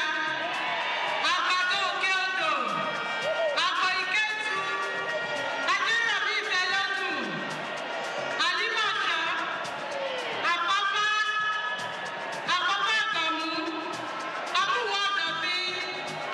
I greet all the local governments here. I will not be able to mention all. I celebrate you all today. Okay, Ayawa, Badagry, Badagry West, Barika, Koka Akuda, Ejikbo, Ejikbo Idimu, Epe, Eredo, Etiosa, Etiosa East, Iba, Ibejuleki, Ifakojaye, Ifeloku, Ikodo Ikotu, Ikpopobayeku, Ijade, Ikeja, Ikorodu, Ikorodu North, Ikorodu West, Ikosi Ejiri, Ikoyabolende, Ikota, Irubia, Isola, Itira, Oshofe, Lagos Island, Lagos Mainland, Lagos Island East, Lekki, Mosokwala, Mushi, Odiolowo, Ọ̀jọ́, Ojodu, Ojokoro, Ọlọ́rundá, Onígbòǹgbò, Oríadé, Orílẹ̀ Agége, Oṣòdì Sọ̀lọ̀, Ọ̀tọ̀ Àwórì, Ṣómólú, Sùúrùlérè, Yáàgbá. I acknowledge you all. Iyaloja General of Nigeria, Committee of Wives of Lagos State officials. I welcome other top government functionaries here present. Catholic Women Association, women in the 57 local government and local council development area, political women groups, various women groups. Are you here? Other very distinguished guests, friends of Baba, gentlemen of the press, ladies and gentlemen.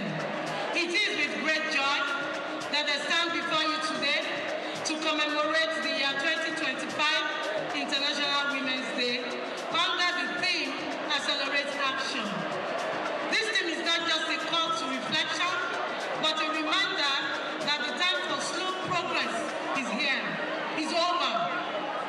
We must act with urgency, determination, and commitment to advancing the rights and opportunities of women in our society. Women are the backbone of families, communities, and economies across the world.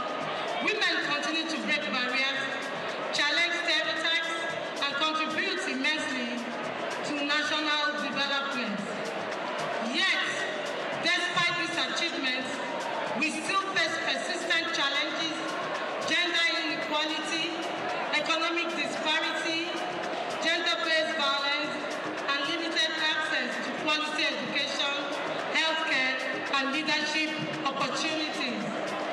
Today, I call on all stakeholders, governments, civil society organizations, the private sector, and individuals to work collaboratively in accelerating the actions needed to close the gender gap.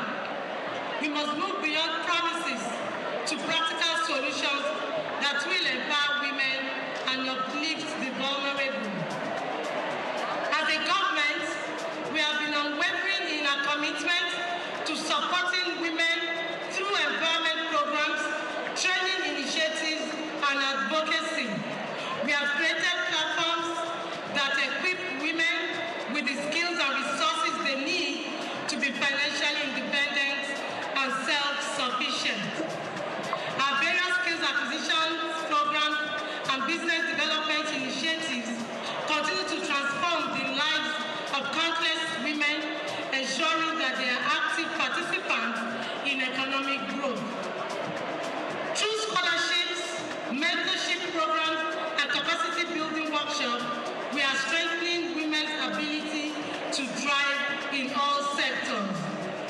The challenges women face, whether at home or in the workplace or in society, can take a significant role on their mental and emotional well-being. Today, we have invited an expert to speak to us on our mental health conditions. As a ministry, we are actively working to provide safe spaces, counseling services, mental health support programs to ensure that women have the resources they need to live healthy and fulfilling lives. Women must not only have a seat at the table, but must also be active participants in shaping policies and decisions that affect their lives. We need more women in governance, business leadership, and community development roles. Kọ́tà máa ṣe tí ọ̀rọ̀ kan bá ti wà tó ń gbé wa nú, tó ń kan wá lóminú, tí ò jẹ́ ká ní fọkànbalẹ̀. Àwọn pòfẹ́sọ̀ wa máa wá bá wa sọ̀rọ̀ lórí ìyẹn o. Lẹ́yìn ìgbéga wa pọ̀ lórí International Women's Day, tí ìwà ni pé ká accelerate action, ká bẹ̀rẹ̀ ìgbésẹ̀ ńlá láti rí pé gbogbo nǹkan bíi gender-based violence, bíi sexual violence, bíi financial inclusion, ká gbé ìgbésẹ̀ ńlá láti tẹ̀síwájú lórí ẹ̀. Mo fẹ́ kí gbogbo wa dìde ká ṣọwọ́ wa báyìí pé alágbára láti ṣe. It is time for us to all rise up and make that sign to accelerate action to break barriers of sexual and gender-based violence, barriers that impede us from being heard, the barrier that will not allow us to sit on leadership positions. Everybody should stand up. Every person should stand up. Ẹlẹ́bìnrin ẹ dìde. Ṣé ẹ̀gbọ́n mi ni?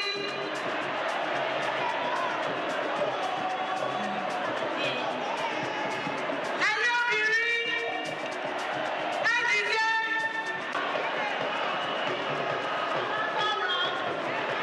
Alágbára láti tẹ̀síwájú. Tí o bá ní ẹ, alágbára láti tẹ̀síwájú, láti dá obìnrin síwájú, láti gbóbìnrin sípò olórí, alágbára láti gbóbìnrin sípò olórí. Àwọn obìnrin ò ní rẹwà jẹ mọ́. Àwọn obìnrin ti rẹ́dì láti wà nípò olórí. Àsìkò ti tó to accelerate action. Ẹ jókòó. He's a professor of psychiatry, consultant psychiatrist, clinical psychologist, and behavioral scientist. He's a lecturer at Lagos State University College of Medicine and also a fellow at Lagos State University Teaching Hospital in Kenya, Lagos. Professor Souq is widely known and has more than 90 academic publications in local and international scientific journals. To his credit, he's an author of 10 personal development and inspirational books. He serves his community through Rotary International, Young Men Present Association YMCA, and Medical and Counseling Ministry of St. Paul's Church, Western Lagos, where he also a barrister. He's also a veteran of many church societies.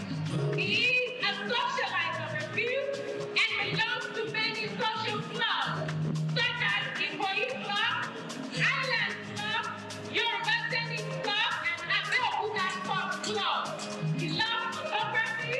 He enjoys playing piano, guitar, and lawn tennis. He's happily married to Ika, a medical doctor, clinical psychologist, and public community health consultant. Please, ladies and gentlemen, a round of applause once again for Professor A. Oluwatimi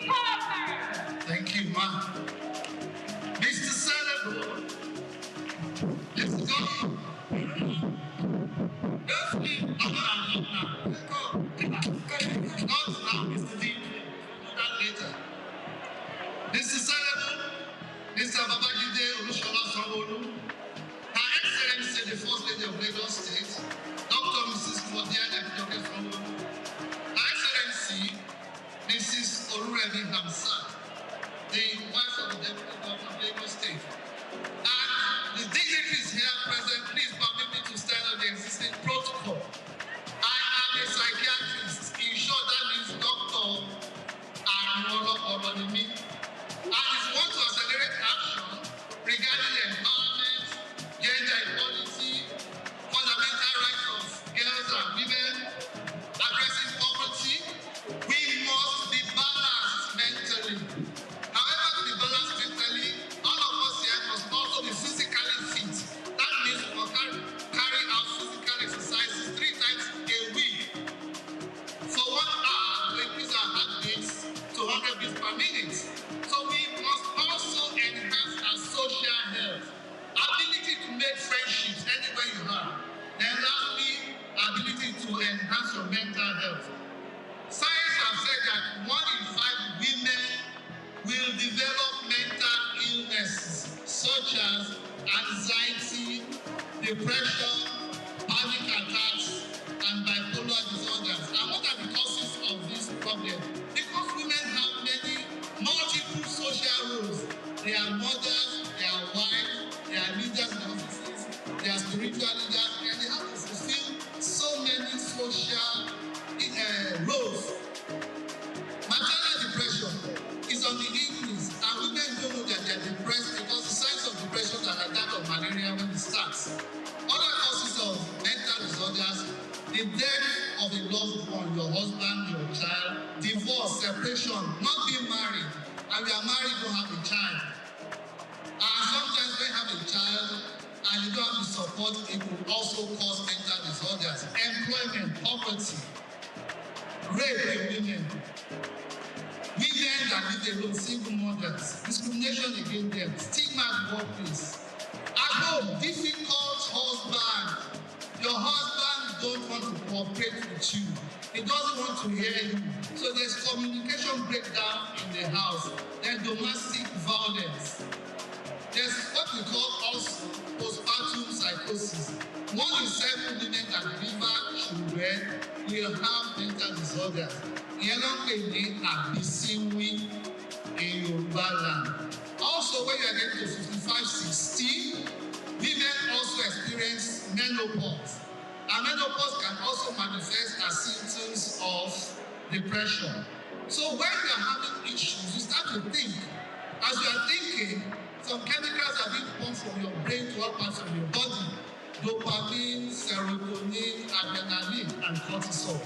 And they start to affect your organs, your heart, your liver, your kidneys, and then you start to have symptoms. Initially, they come as symptoms of malaria, hotness of the body, weakness, headache, backache. Then the BP will go up, and we start to have hypertension. Some people develop diabetes.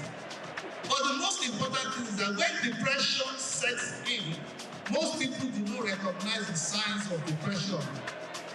Sign of being sad all the time, irritability, short temper, not be able to sleep, loss of weight. And if you don't get to see a psychiatrist, then you start to hear strange voices. You think some people are after your life, then it gets to guilt feelings, worthless feelings, and hopeless feelings, and that's when people attempt to commit suicide. If we don't recognize symptoms of mental illnesses, the consequences are enormous. Domestic accidents, violence in the house, tension in the house between husband and children, verbal abuse, social isolation. I've seen women that said they don't want to go out again, so they have social withdrawal. It can bring about prolonged suffering, separation, unemployment, early death. So if we don't want to have mental problems, I'll teach you just 5 ways. These 5 ways, you don't even need to have money to have them. They are wonderfully selected, and they are very good psychological problems. Number 1, if somebody is stressing you anywhere, at at work, at home, your mother-in-law, your father-in-law is stressing you and is making you want to have mental disorder. Write a letter to that person. Dear sir, dear man, you know you are the most terrible person in this world. I feel like slapping you. So write 5, 10 pages, sign it, but please go and hide that letter where nobody will see it. 3 days later, go back to that letter and be amazed about the venom you poured in that letter. Number 2, abuse the person stressing you. Not to his face, so put a pillow on a chair. Write the name of the person stressing you. Mr. Jones or Mrs. Brown. Then abuse that pillow the way you would love to abuse that person to his front. So when you see that person following day, you will not have racing habits or palpitations. Number 3, between husband and wives. Very effective. When somebody wants to be difficult, either the husband or the wife, just walk away. Walk away, go for a long walk for 30, 40 minutes and come back to the house smiling. Then number 4, dress your best every day. When you think you are feeling sad, that is when you need to dress your best to work. Because the comments will lift your mood. You are beautiful today. You are charming. You are pretty. Wow.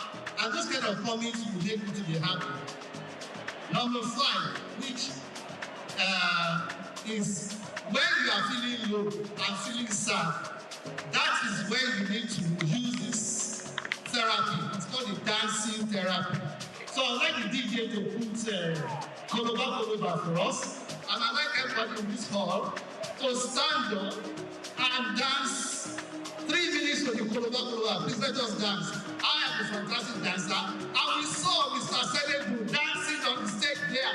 If you think you can dance more than Mr. Selebu, please show us your skills. I'm a good dancer too. Everybody get up.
Lastly, a very effective stress management technique is the laughter therapy. Laughter therapy, because of Lagos State stress, people have forgotten how to laugh. So we carry out laughter therapy for our patients at the Lagos State University Hospital. And if you don't know how to laugh, you will try to solve your problem. So I want everybody in this stadium to laugh from the bottom of their hearts. Let's go.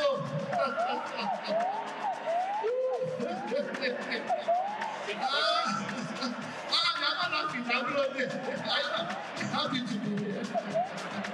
Wow. So if somebody's annoyed you, you can also laugh away the stress. So if you know these 5 stress management techniques, you'll be able to handle your stress. stress. Now, I want you to study your back day. Gbogbo wàhálà tó wà lẹ́kọ̀ọ́ yìí, ó jẹ́ káwọn obìnrin máa ní àrùn ọlọ́pọlọ, èyí tá à ń pè ní depression, ìrẹ̀wẹ̀sì ọkàn. Táwọn obìnrin bá dé depression, wọn kì í mọ̀, wọ́n kò rò bóyá èèyàn ló ṣe wọ́n ni. Báwo ni ẹ̀rọ ṣe máa bọ́ depression?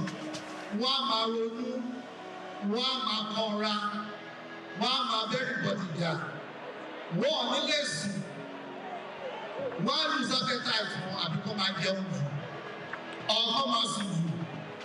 Tọ́wọ́n bá jẹ́ mọ̀ báwọn ní gbogbo àwọn kí yìí ó máa jáde kéèyàn ní malaria ni. Wọ́n á lọ bá dókítà wọn, dókítà ní malaria lẹ́ni o. Wọ́n á fọ lóògùn malaria. 3 months later, the same problem. Tó bá yá wọ́n bẹ̀rẹ̀ sí máa gbóhùn. Ohun tó ń pọ̀ máa gbọ́, ó yá lọ gbé ìkan létí, lọ jó sínú ibìkan, ọ̀rẹ́ sí òòrùn. Now talk about only treatment. How I did pay? Oh yes, of one way to law end it up. So and people don't know that it's because of depression. Wahala aliye, stresses of life because of. Unfortunately, if you don't have that problem in the church at the mosque, nítorí pé kò sẹ́ni tó fẹ́ gbé wàhálà ìlọ sí ìyá àbá house. Wọ́n ní ṣé mo tún wá ń ya wèrè ni? No, you don't have to go to the hospital. Psychiatric facility, over the roots, over the lawsuits, over the military hospital, over some places. So when you have this problem, collaborate with us. Go to your general hospital, let them give you treatment. Àwọn tó bá lè treat dáadáa, wọ́n á rí fún àwọn wá sọ́dọ̀ wa ní Lagos State University Hospital psychiatrist wà. So àwọn ọpọlọ òní ìpè èèyàn ti ya wèrè o. Bọ̀dé ìbádẹ́ fẹ́ ní mental problem. Àwọn ọkọ márùn-ún yẹn tó ní kẹ́ ṣe o. Write a letter, abuse, walk away, dress your best, and laugh away your problem. So to round up, 20 ways you can prevent mental illnesses. Number 1, love yourself, adore yourself, cherish yourself as a woman of substance. Don't be envious of other people's achievements. Learn to relax, set goals, sleep for 8 hours, ask for help, share your problems with your nurse, with your social worker, with your pastor, with your imam. Improve your social relationship. Be prepared for sudden change, like how changes in Nigeria. Recognize who are stressing you and deal with them. Learn something new. Take responsibility for what's happening to you. Don't blame anybody. Blame yourself. Dance, laugh away your stress. Do anything that is possible to make you happy. So to conclude, we'll be able to talk about mental challenges of women, how to recognize them, how to prevent them, how to collaborate with psychiatrists in Lagos State. And once you do them, you are much more empowered to accelerate action regarding women's rights, regarding empowerment, gender equality, addressing poverty, and financing gender equality. Mr. Governor, sir, the First Lady of Lagos, ladies and gentlemen, I thank you very much for your attention. Thank you very much. Oshoki, Special Advisor on Climate Change and Circular Economy, accomplished professional who has made a successful transition from a career in marketing and communication to becoming an organizational management executive, social reformer, and youth advocate. We make welcome Mrs. Titilayo Oshoki. Please put your hands together for her once again. Your Excellencies, distinguished guests, women of Lagos and champions of change, it's a privilege to stand before you today as we mark International Women's Day 2025, a day set aside to celebrate the achievements, resilience, and boundless potential of women worldwide. This year's theme, Together We Can Forge Women's Equality, collectively we can all accelerate action This is a powerful reminder that true progress is not just about acknowledging women's contributions, it is about deliberate action to ensure that women thrive in every sector, every community, and every economy. I'd like to appreciate His Excellency, the Governor of Lagos State, Mr. Senable, the he for she Governor, Mr. Climate Change, the brand new Mr. Circular Economy Pioneer. Let's give him a round of applause, please, for his unwavering commitment to empowering women through policies and initiatives that promote inclusivity, sustainability, and economic growth. I'd like to extend sincere gratitude to Her Excellency, the First Lady of Lagos State, our mother, Dr. Mrs. Claudiana Ibijoke Sanwo-Olu, the wife of the Deputy Governor of Lagos State, our second mommy, Mrs. Oluremi Hamzat, for your leadership and dedication to continue to strengthen Lagos' vision for social and economic development. To our women exco, in particular our host, my big sis, Honorable Commissioner for Women Affairs and Poverty Alleviation, Mrs. Dada, I commend your tireless work in ensuring that women strive in all that they do through policies and initiatives that promote inclusivity and sustainability. We want to talk about circular economy and climate change. Women and circular economy is a conversation that we can drive through unlocking economic opportunities. Women must be empowered with tools, resources, and opportunities to become financially independent. We were able to establish a collection hub on February 14 to commemorate Valentine's Day. It was an expression of love. It was an expression of inclusivity. It was an expression of economic opportunity, not only for women, but also for everybody within the public sector in Alausa. The reason why we are mentioning this today is because we want to start to drive the essence of the culture within the public sector. You know that we all have that culture of savings. There's a job, there's cooperative, there's a susu. What makes the connection hub different within the circular economy context is that you're using your waste to achieve this economic opportunity. The benefits that come to you go beyond just the naira and kobo, which is very, very important to enter into your pocket.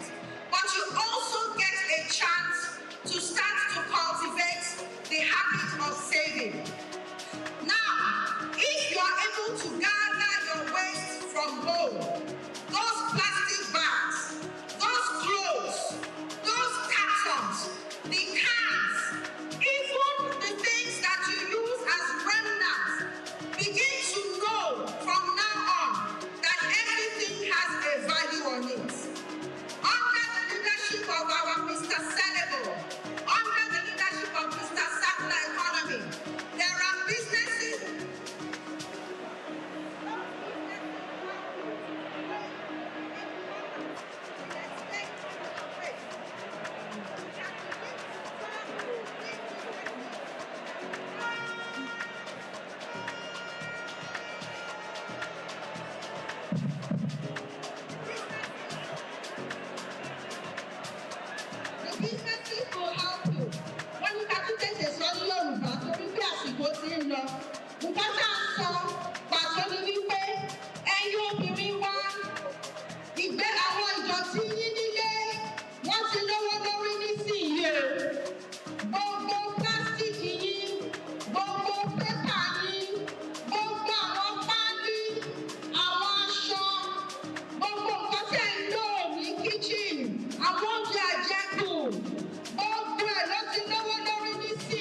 we give God the glory to be able to witness the 2025 International Women's Day.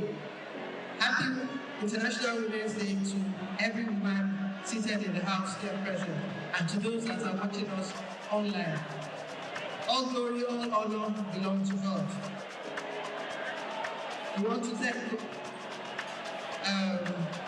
our mother of the nation, distinguished Senator Oluremi Tinubu, who is a senior woman and a very strong advocate for women. And by extension, we use this medium to meet our president, the National He for She President, Asiwaju Bola Ahmed Tinubu. We thank God.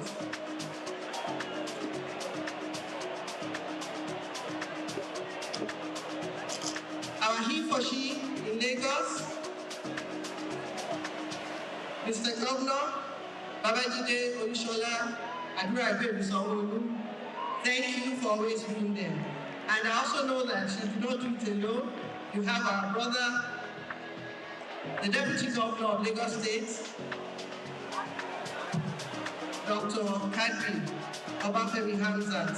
My sister, I greet you, I acknowledge you. And for all our distinguished guests in the hall, in the stadium, I greet you. I want to stand on this well-established protocol by the MC and people that have talked before me.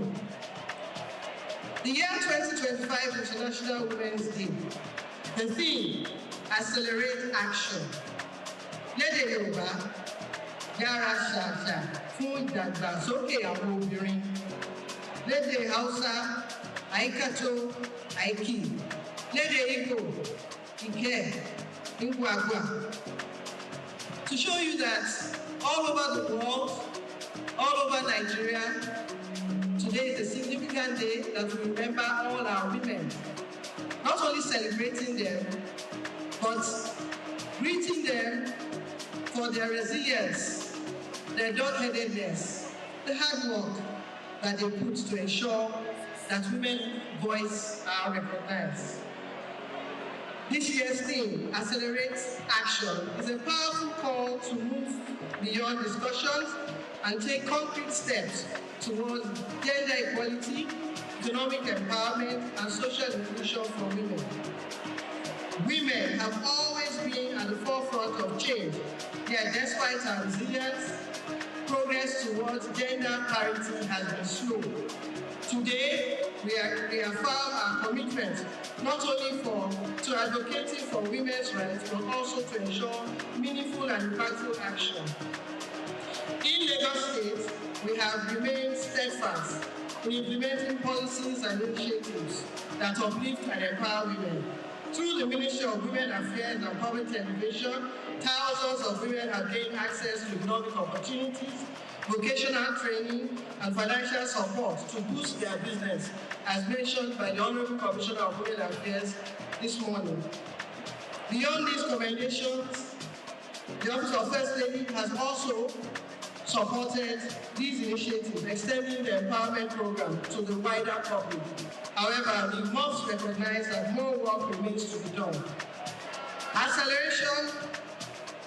Accelerating action means strengthening policies that promote equal opportunities for women in leadership, women in business, women in governance, and expansion in education, healthcare, and financial inclusion to ensure no woman is left behind. It means ending gender-based violence by reinforcing laws, increasing awareness, and ensuring victims receive the necessary support, while also encouraging women to take charge of their future by embracing innovation, digital skills, entrepreneurship in this evolving world. The Lagos State government, under the leadership of your dynamic governor, remains committed to improving the lives of women through empowerment programs, skill acquisition centers, intervention initiatives. We continue to foster an environment where every woman can thrive and contribute meaningfully to the society. As part of our commitment to eliminating gender-based violence, the Domestic and Sexual Violence Agency has intensified efforts to promote, support, and rehabilitate survivors through legal aids, shelter services, and advocacy campaigns. Ẹ̀yin obìnrin, ó ṣe pàtàkì kẹ́ gbọ́ àwọn ọ̀rọ̀ tí à ń sọ yìí. Kẹ́ lè mọ ibi tí òfin ti ṣiṣẹ́ dé lára àwọn iṣẹ́ obìnrin. Kò sí wípé wọ́n fipá lò pẹ̀lú obìnrin mọ́. Kò sí pé ní yunifásitì àwọn ọmọ yóò obìnrin, àwọn lẹ́kítọ̀rà àwọn máa dà wọ́n láàmú. Òfin ti wà fún gbogbo ìyẹn. Ẹni tó bá ṣe ẹ̀wọ̀n gbére ló lọ. Bẹ́ẹ̀ ìyá ẹ̀yin òbí tẹ́ bá mọ̀ ẹ ti mọ̀ sí i o. Wọ́n tún ti dá agency sílẹ̀, wo ni mo sọ lẹ́ẹ̀kan yẹn, Domestic and Sexual Violence Agency. Ó wà lẹ́kọ̀ọ́. Tó bá jẹ́ pé nǹkan kan ṣẹlẹ̀, bóyá ọkọ àti ìyàwó jà àbí wọ́n fipá lò pẹ̀lú obìnrin. DSVA, Domestic and Sexual Violence Agency, ó wà bẹ́ẹ̀. Lọ́yà, agbẹjọ́rò, ó ti wà bẹ́ẹ̀. Ibi tó máa fi ọmọ yẹn sí àgbóbìnrin yẹn sí, ó ti wà bẹ́ẹ̀. Àwọn dókítà tó máa tọ́jú arábìnrin yẹn, ó ti wà bẹ́ẹ̀. Ẹ má gbàgbé o, domestic violence, àwọn ọkùnrin náà ó máa affect wọn náà. A rí àwọn obìnrin míì tó jẹ́ pé wọ́n dàgbọ́ ọkùnrin tó máa ń lu ọkùnrin. Àwọn ọkùnrin náà lè mú ẹjọ́ yẹn lọ sí DSVA, wọ́n lọ fẹjọ́ fún Souq. Kó má jẹ́ pé òdìkejì ló máa já sí.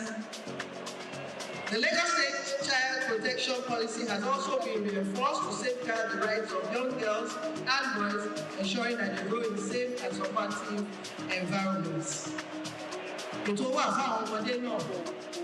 Àfẹ́ káwọn ọmọdé wọ́n máa kiri nígbà tó yẹ kí wọ́n wà ní iléèwé.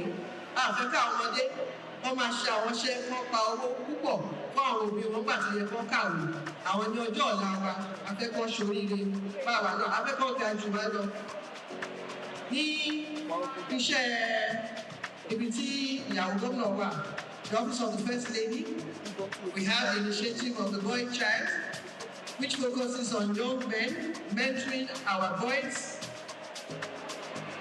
avoiding the gap between the men and the women, ensuring that the vulnerable boys out there go to school and become responsible men so that they can support the women out there. Also in the office of the First Lady, we are strong advocates on stop tuberculosis, immunization, especially for all our children from age 0 to age 5. We are very strong on e-birth registration to ensure that all the newborn children are born and registered properly so that they can plan for their future, ensure that we have enough schools, enough teachers that will be provided for these children. Ó ṣe pàtàkì kí ẹ̀bùn pa àwọn iṣẹ́ tá a tún ṣe lórí ká ṣe àyẹ̀wò lórí ikọ́. Ẹlòmíì lè máa kúkọ́ lẹ́gbẹ̀ẹ́ yín fún ọ̀sẹ̀ méjì, ọ̀sẹ̀ mẹ́ta, ẹni kó lọ sí ilé ìyẹ̀wò. Wọ́n fi sọ pé bóyá ó ní ikọ́ fèrè àdúgbò ni. Abẹ́rẹ́ àjẹsára náà, a máa sọ̀rọ̀ lórí ẹ̀ púpọ̀ pé ẹjọ́ ẹ̀yin ìyá, ẹ̀yin girama, ẹ bá sọ fún àwọn ọmọ yín, wọ́n gba abẹ́rẹ́ àjẹsára kan gbà pé nígbà tó yẹ kó gbà. E-registration, ayé àtijọ́ ẹ bá ti bímọ, ẹlòmíì pàápàá wọn fẹ́ lọ rẹ́gísítà ọmọ wọn. Nísìnyí, ẹ ṣe bímọ yẹn báyìí, àwọn kan sì wà nínú àwọn hospital ní ọ̀dọ̀ àwọn tó máa ń bí ọmọ wẹ́rẹ́ bẹ̀. Wọ́n máa ti lo fóònù, wọ́n máa ti gba orúkọ ọmọ òbí àti bàbá àti ìyá. Immediately wọ́n máa ti fún wọn ní NI number, National Insurance Identity Number, so that wọ́n bá ṣe ń dàgbà sí àwọn ìjọba wọn mọ àwọn nǹkan tó yẹ kó ṣe. At this junction, I wish to sincerely appreciate the key stakeholders who have played significant roles in advancing the cause of women in Lagos State, starting from young governor Mr. Babajide Olushola Sanwo-Olu, who Despite being a father and a husband, deemed it necessary to provide visionary leadership and unwavering support for women-focused initiatives, significantly propelling our progress in Lagos State. I also appreciate the Deputy Governor, Dr. Obafemi Hamza, and his wife, Mrs. Oluremi Hamza, for also supporting the growth and welfare of women in Lagos. We deeply appreciate your contributions. The Honorable Commissioner for Women Affairs and Poverty Alleviation, Mrs. Bolaji Dada. The Permanent Secretary of the Ministry of Women Affairs and Poverty Alleviation, Mrs. Oludemi Kanisogo, for your joint, relentless effort in championing women's causes, expanding empowerment programs, and driving impactful policies that have transformed countless lives. Again, we want to remember our mother, the wife of the President, distinguished Senator Oluremi Tinubu, on her program Renewed Hope Initiative, which encompasses ensuring that better families are being recognized. Her pillars based on agriculture, on women empowerment, financial inclusion, social inclusion, very important, and environment. Over the months coming, you will be noticing and be hearing a lot about more on encouraging every woman to plant something in their homes to reduce the poverty level. You will also be hearing a lot about financial support, elder support, and you will also be hearing a lot on environment, ensuring that your environment is clean. When your environment is clean, you have a healthy nation. When you have a healthy nation, that is when you can plan different policies. That is when you can now start striving to attain some leadership positions. Last but not the least, is every woman should encourage every other woman out there. Please don't laugh at a woman that is trying to strive to be better. Please support every woman out there. Thank you and God bless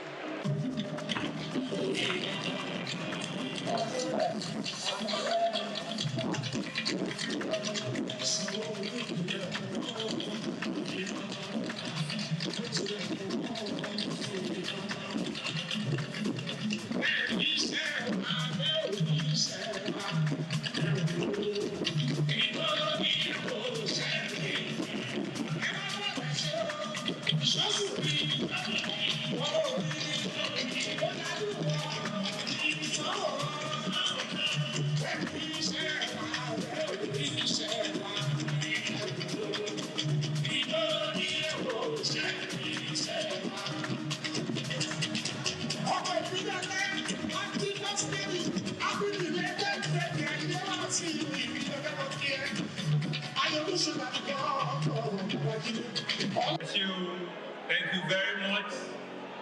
Thank you very, very much.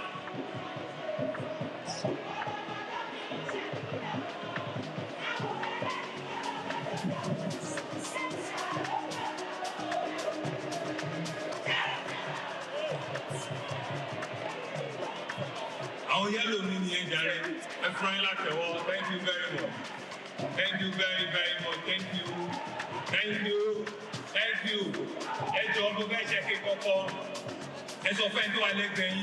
You look beautiful. You look beautiful.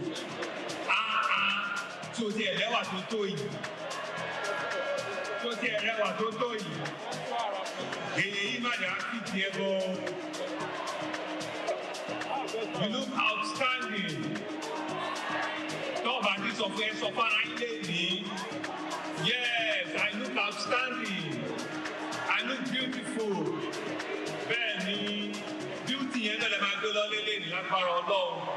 you're beautiful inside and you're beautiful outside.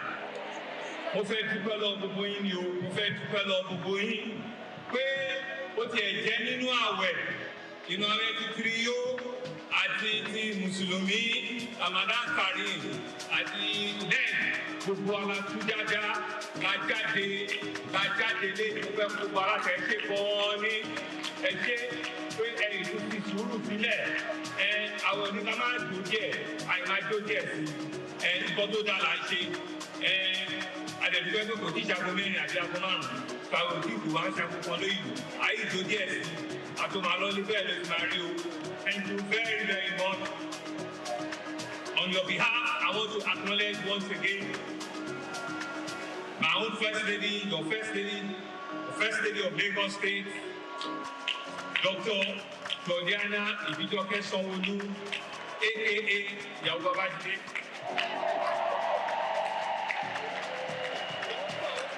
Wife of the Deputy Governor, Dr. Kadri Obafemi Hamzat, Mrs. Oluremi Hamzat, as well, thank you.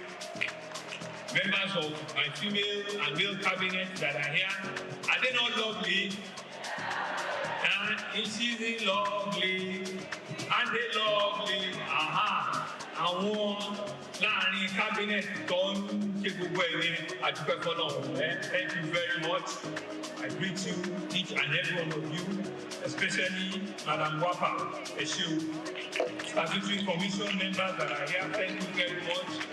Permanent Secretary, thank you very much. Eshegonyu, Chairman of our LCDA and our local council areas, thank you very much, Princess, and all of you, thank you very much.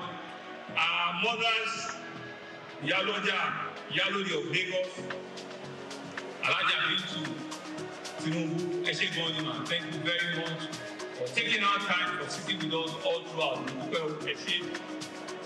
Mrs. Honorable Mrs. Olajudoyin, Eshegonyu, thank you very much. I want to thank all of our council women that are here. Thank you all very much. Thank you very much. Thank you, thank you, thank you. All of our guest speakers, Professor and Mrs. Lusu, thank you very much. Our Yaloja General, here able represented, Gbogbo Yaloja, Lotto Atilusi, Atibelo Gbogbo, thank you very much. All of our traditional institutions that are here, thank you very much. Community leaders that are here, thank you very much. Different political groups, female political groups that are here, thank you very much. All of our great women from all of the 57 local government and LCDA, all the way from Agege, all the way to Yaba, all the 57 of you, I greet you, I thank you, Eshegonyu, Eko Aduroti Gbogbo Gbagbo, Eshegonyu, Ayo Balogun, Otojo Meta, Ọlọ́run gbogbo lẹ́nu yín o, white jẹjẹ wọlé ní kò fẹ́ dájú sí gómìnà lọ, ọ̀sẹ̀ òkè, gbogbo iná àwọn àrí àdúpẹ́ fọlọ́. Thank you very much, thank you. You can see that this year 2025 is a year of happiness and joy for each and every one of us. It's a year of blessing for each and every one of us. I want to use this opportunity, like First Lady said, to thank the leader of our government, Mr. President himself, who is number one, he for she. Through him, to also thank our First Lady, who were the beginning of the light of Lagos in 1999. We continue to acknowledge them. Thank you very much for your leadership. And to all the other First Ladies and former governors also that have run this place, we are here to celebrate all of you. Thank you for all the work that you have done to take us thus far. And so I want to thank all of you, and with immense pride, this year 2025, International Women's Day, which is globally a significant day. It's not just a day, it's on our calendar, but it's a powerful reminder of the essential role played by our women in shaping our society and driving progress. Our women internationally have come to acknowledge and recognize that we need to celebrate separately, differently. We need to set a day aside to celebrate, to thank you individually and collectively. And this year's theme is accelerate action. To accelerate action. It serves as a clearing call to move beyond the rhetoric and for you to take bold and decisive steps towards achieving gender equality and empowering women. The IW Day, celebrated annually, which is on the 8th of March, has has its root over centuries of advocacy for women's rights. This year marks a pivotal moment as we celebrate the 30th anniversary of the Beijing Declaration on the Platform of Action, which was adopted all the way in 1995. You know, we all talk about the Beijing Conference in 1995. It is 30 years now of that conference in 2025, and it continues to wax stronger and stronger. And the theme, Accelerate Action, underscores the urgency of addressing the persistent inequality and the barriers that hinder women from realizing their full potential. For us in Lagos State, we're not just echoing this theme, we're embodying it through deliberate actions and policies to ensure that we empower our women across all sectors, from expanding economic opportunity to ensuring that they have access to quality healthcare and education.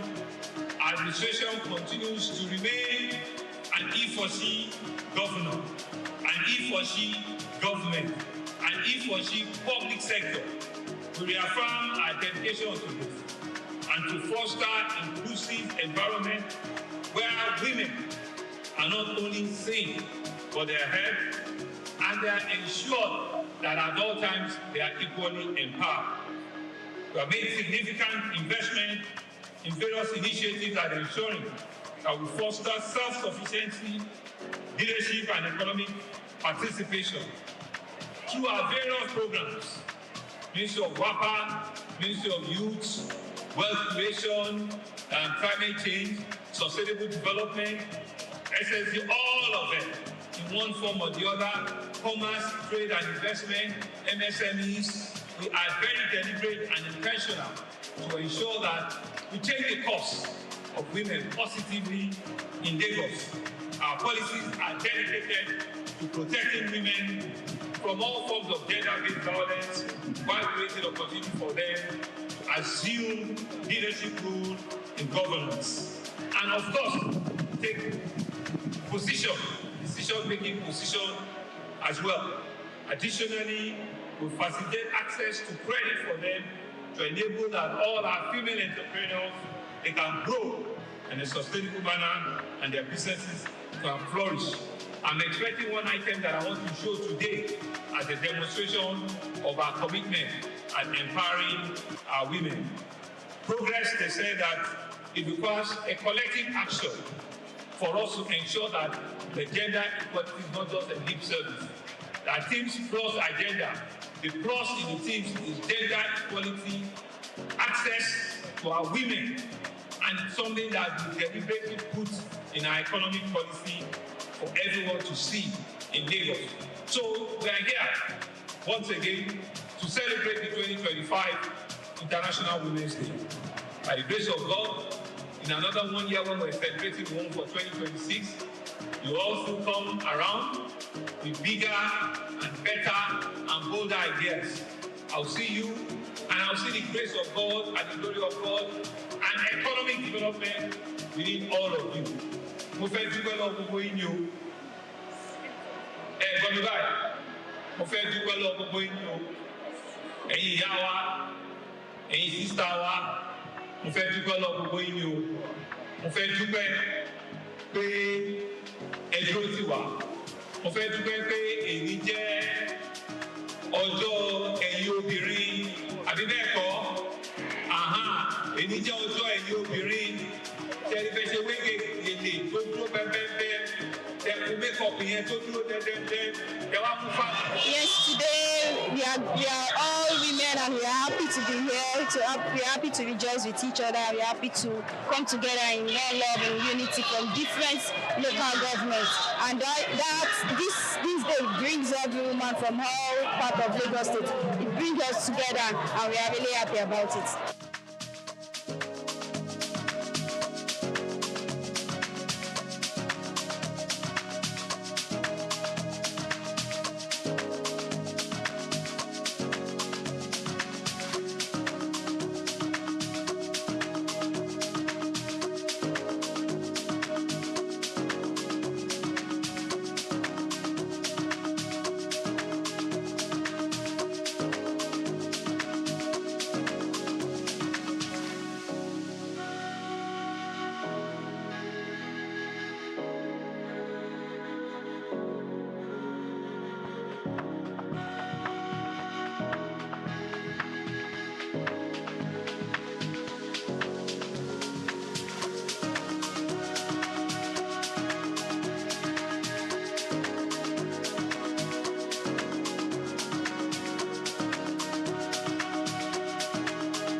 just to number our days that we may apply our heart unto wisdom. This ancient phrase isn't just scriptural, it is a guiding principle embraced by people from all walks of life, whether for fun or for genuine wisdom.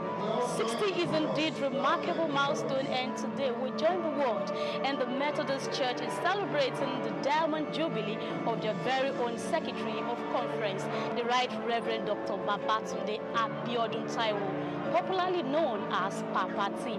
Hello, my name is Grace Komolafe, and this is Souq Podcast. Like I would always say to you whenever I have the opportunity to do so, I would say that I would take it right from our studio to your very destination to make sure you have a more special moment.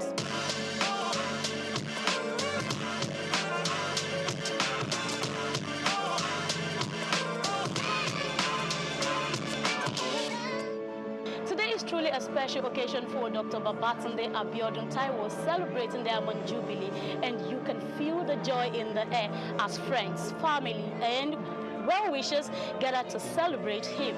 Just as the celebrant is exceptional, so are the distinguished guests who will be joining us on this side today. It is Souq Podcast, and we will be bringing you special moments with special guests after this break. Stay tuned, we will be right back.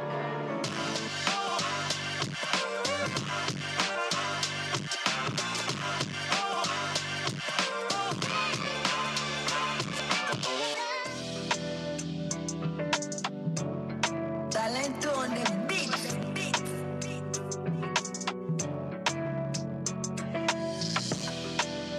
Purchase your tracks today.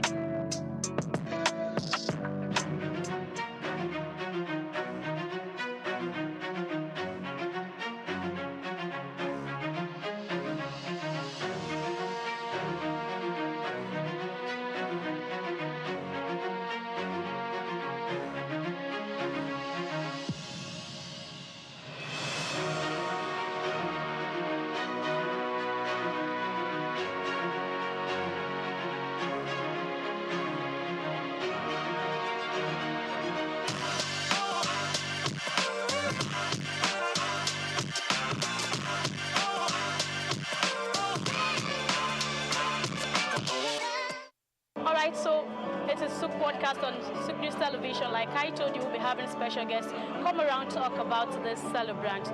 It's a pleasure having you here today, sir.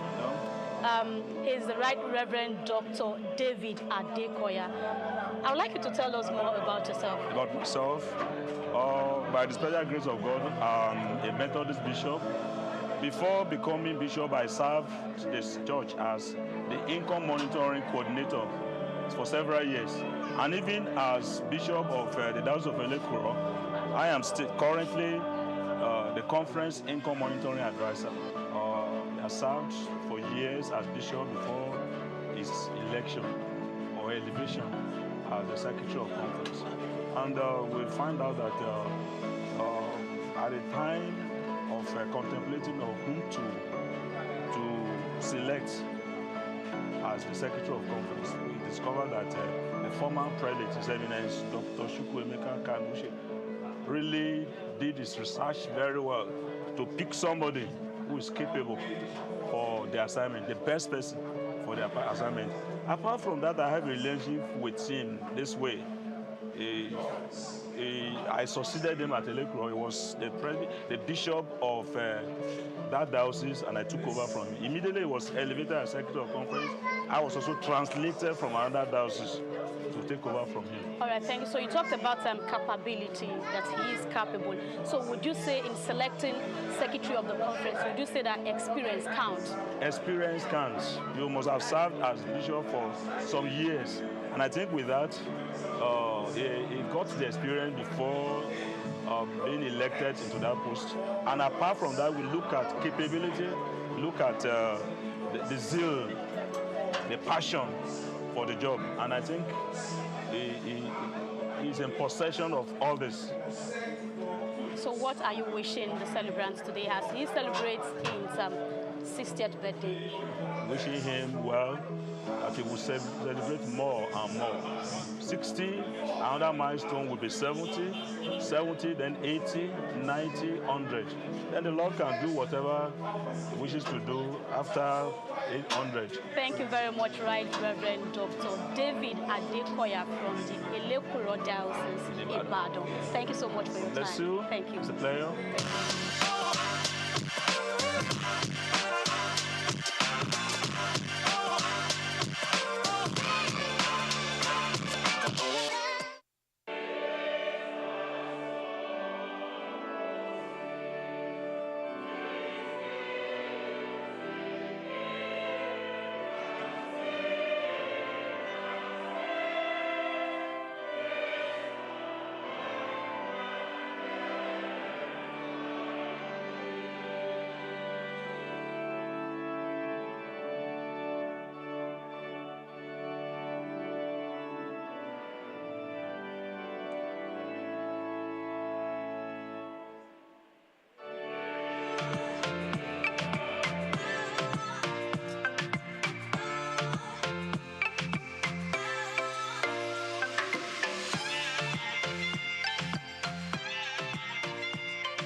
So in celebration of Right Reverend Dr.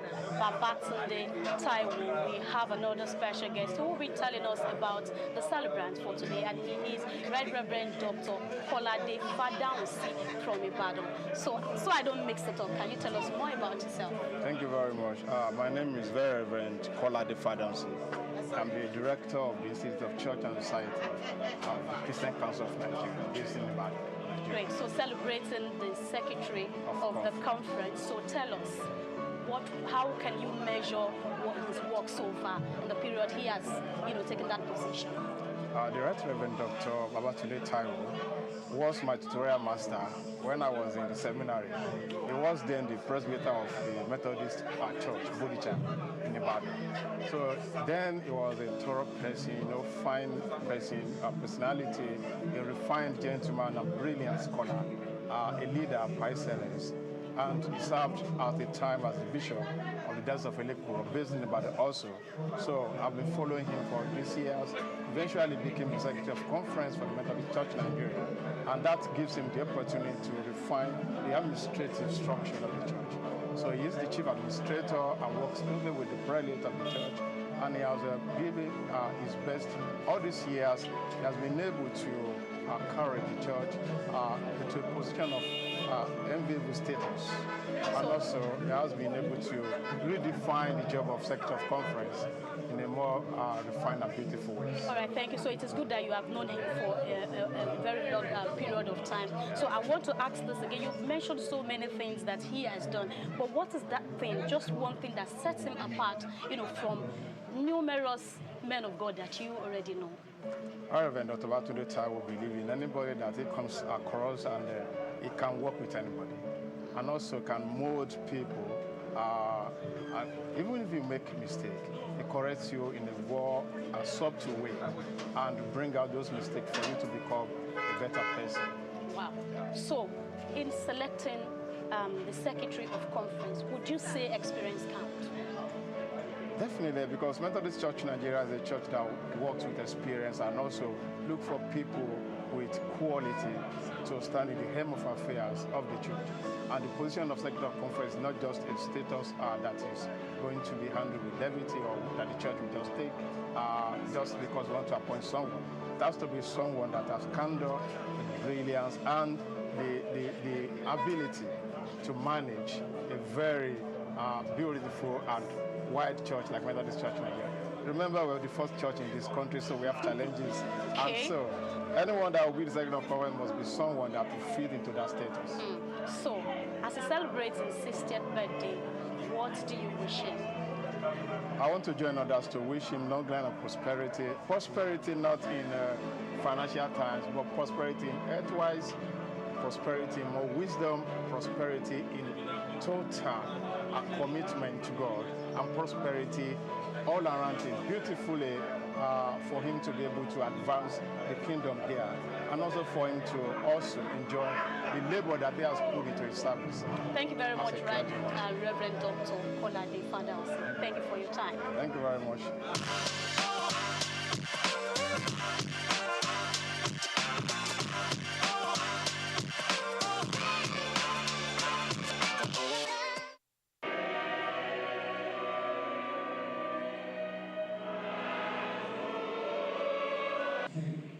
His life seemed as ruined and wrecked as the battered ship.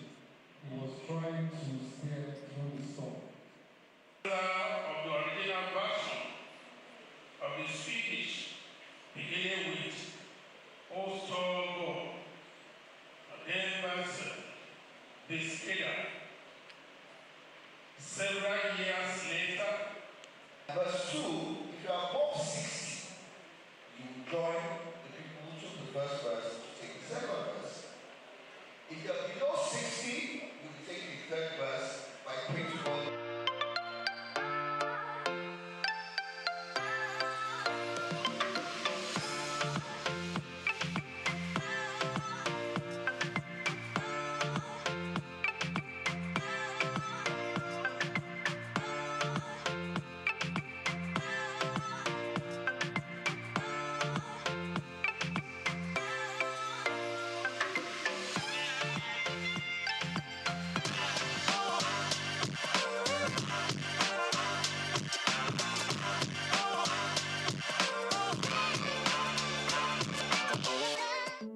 Alright, so it's still the celebration of Right Reverend Dr. Babatunde Abiodun Taiwo. And here we have Reverend Oladapo Daramola. He is the minister in charge of the Ikeja parish, if I'm not mistaken.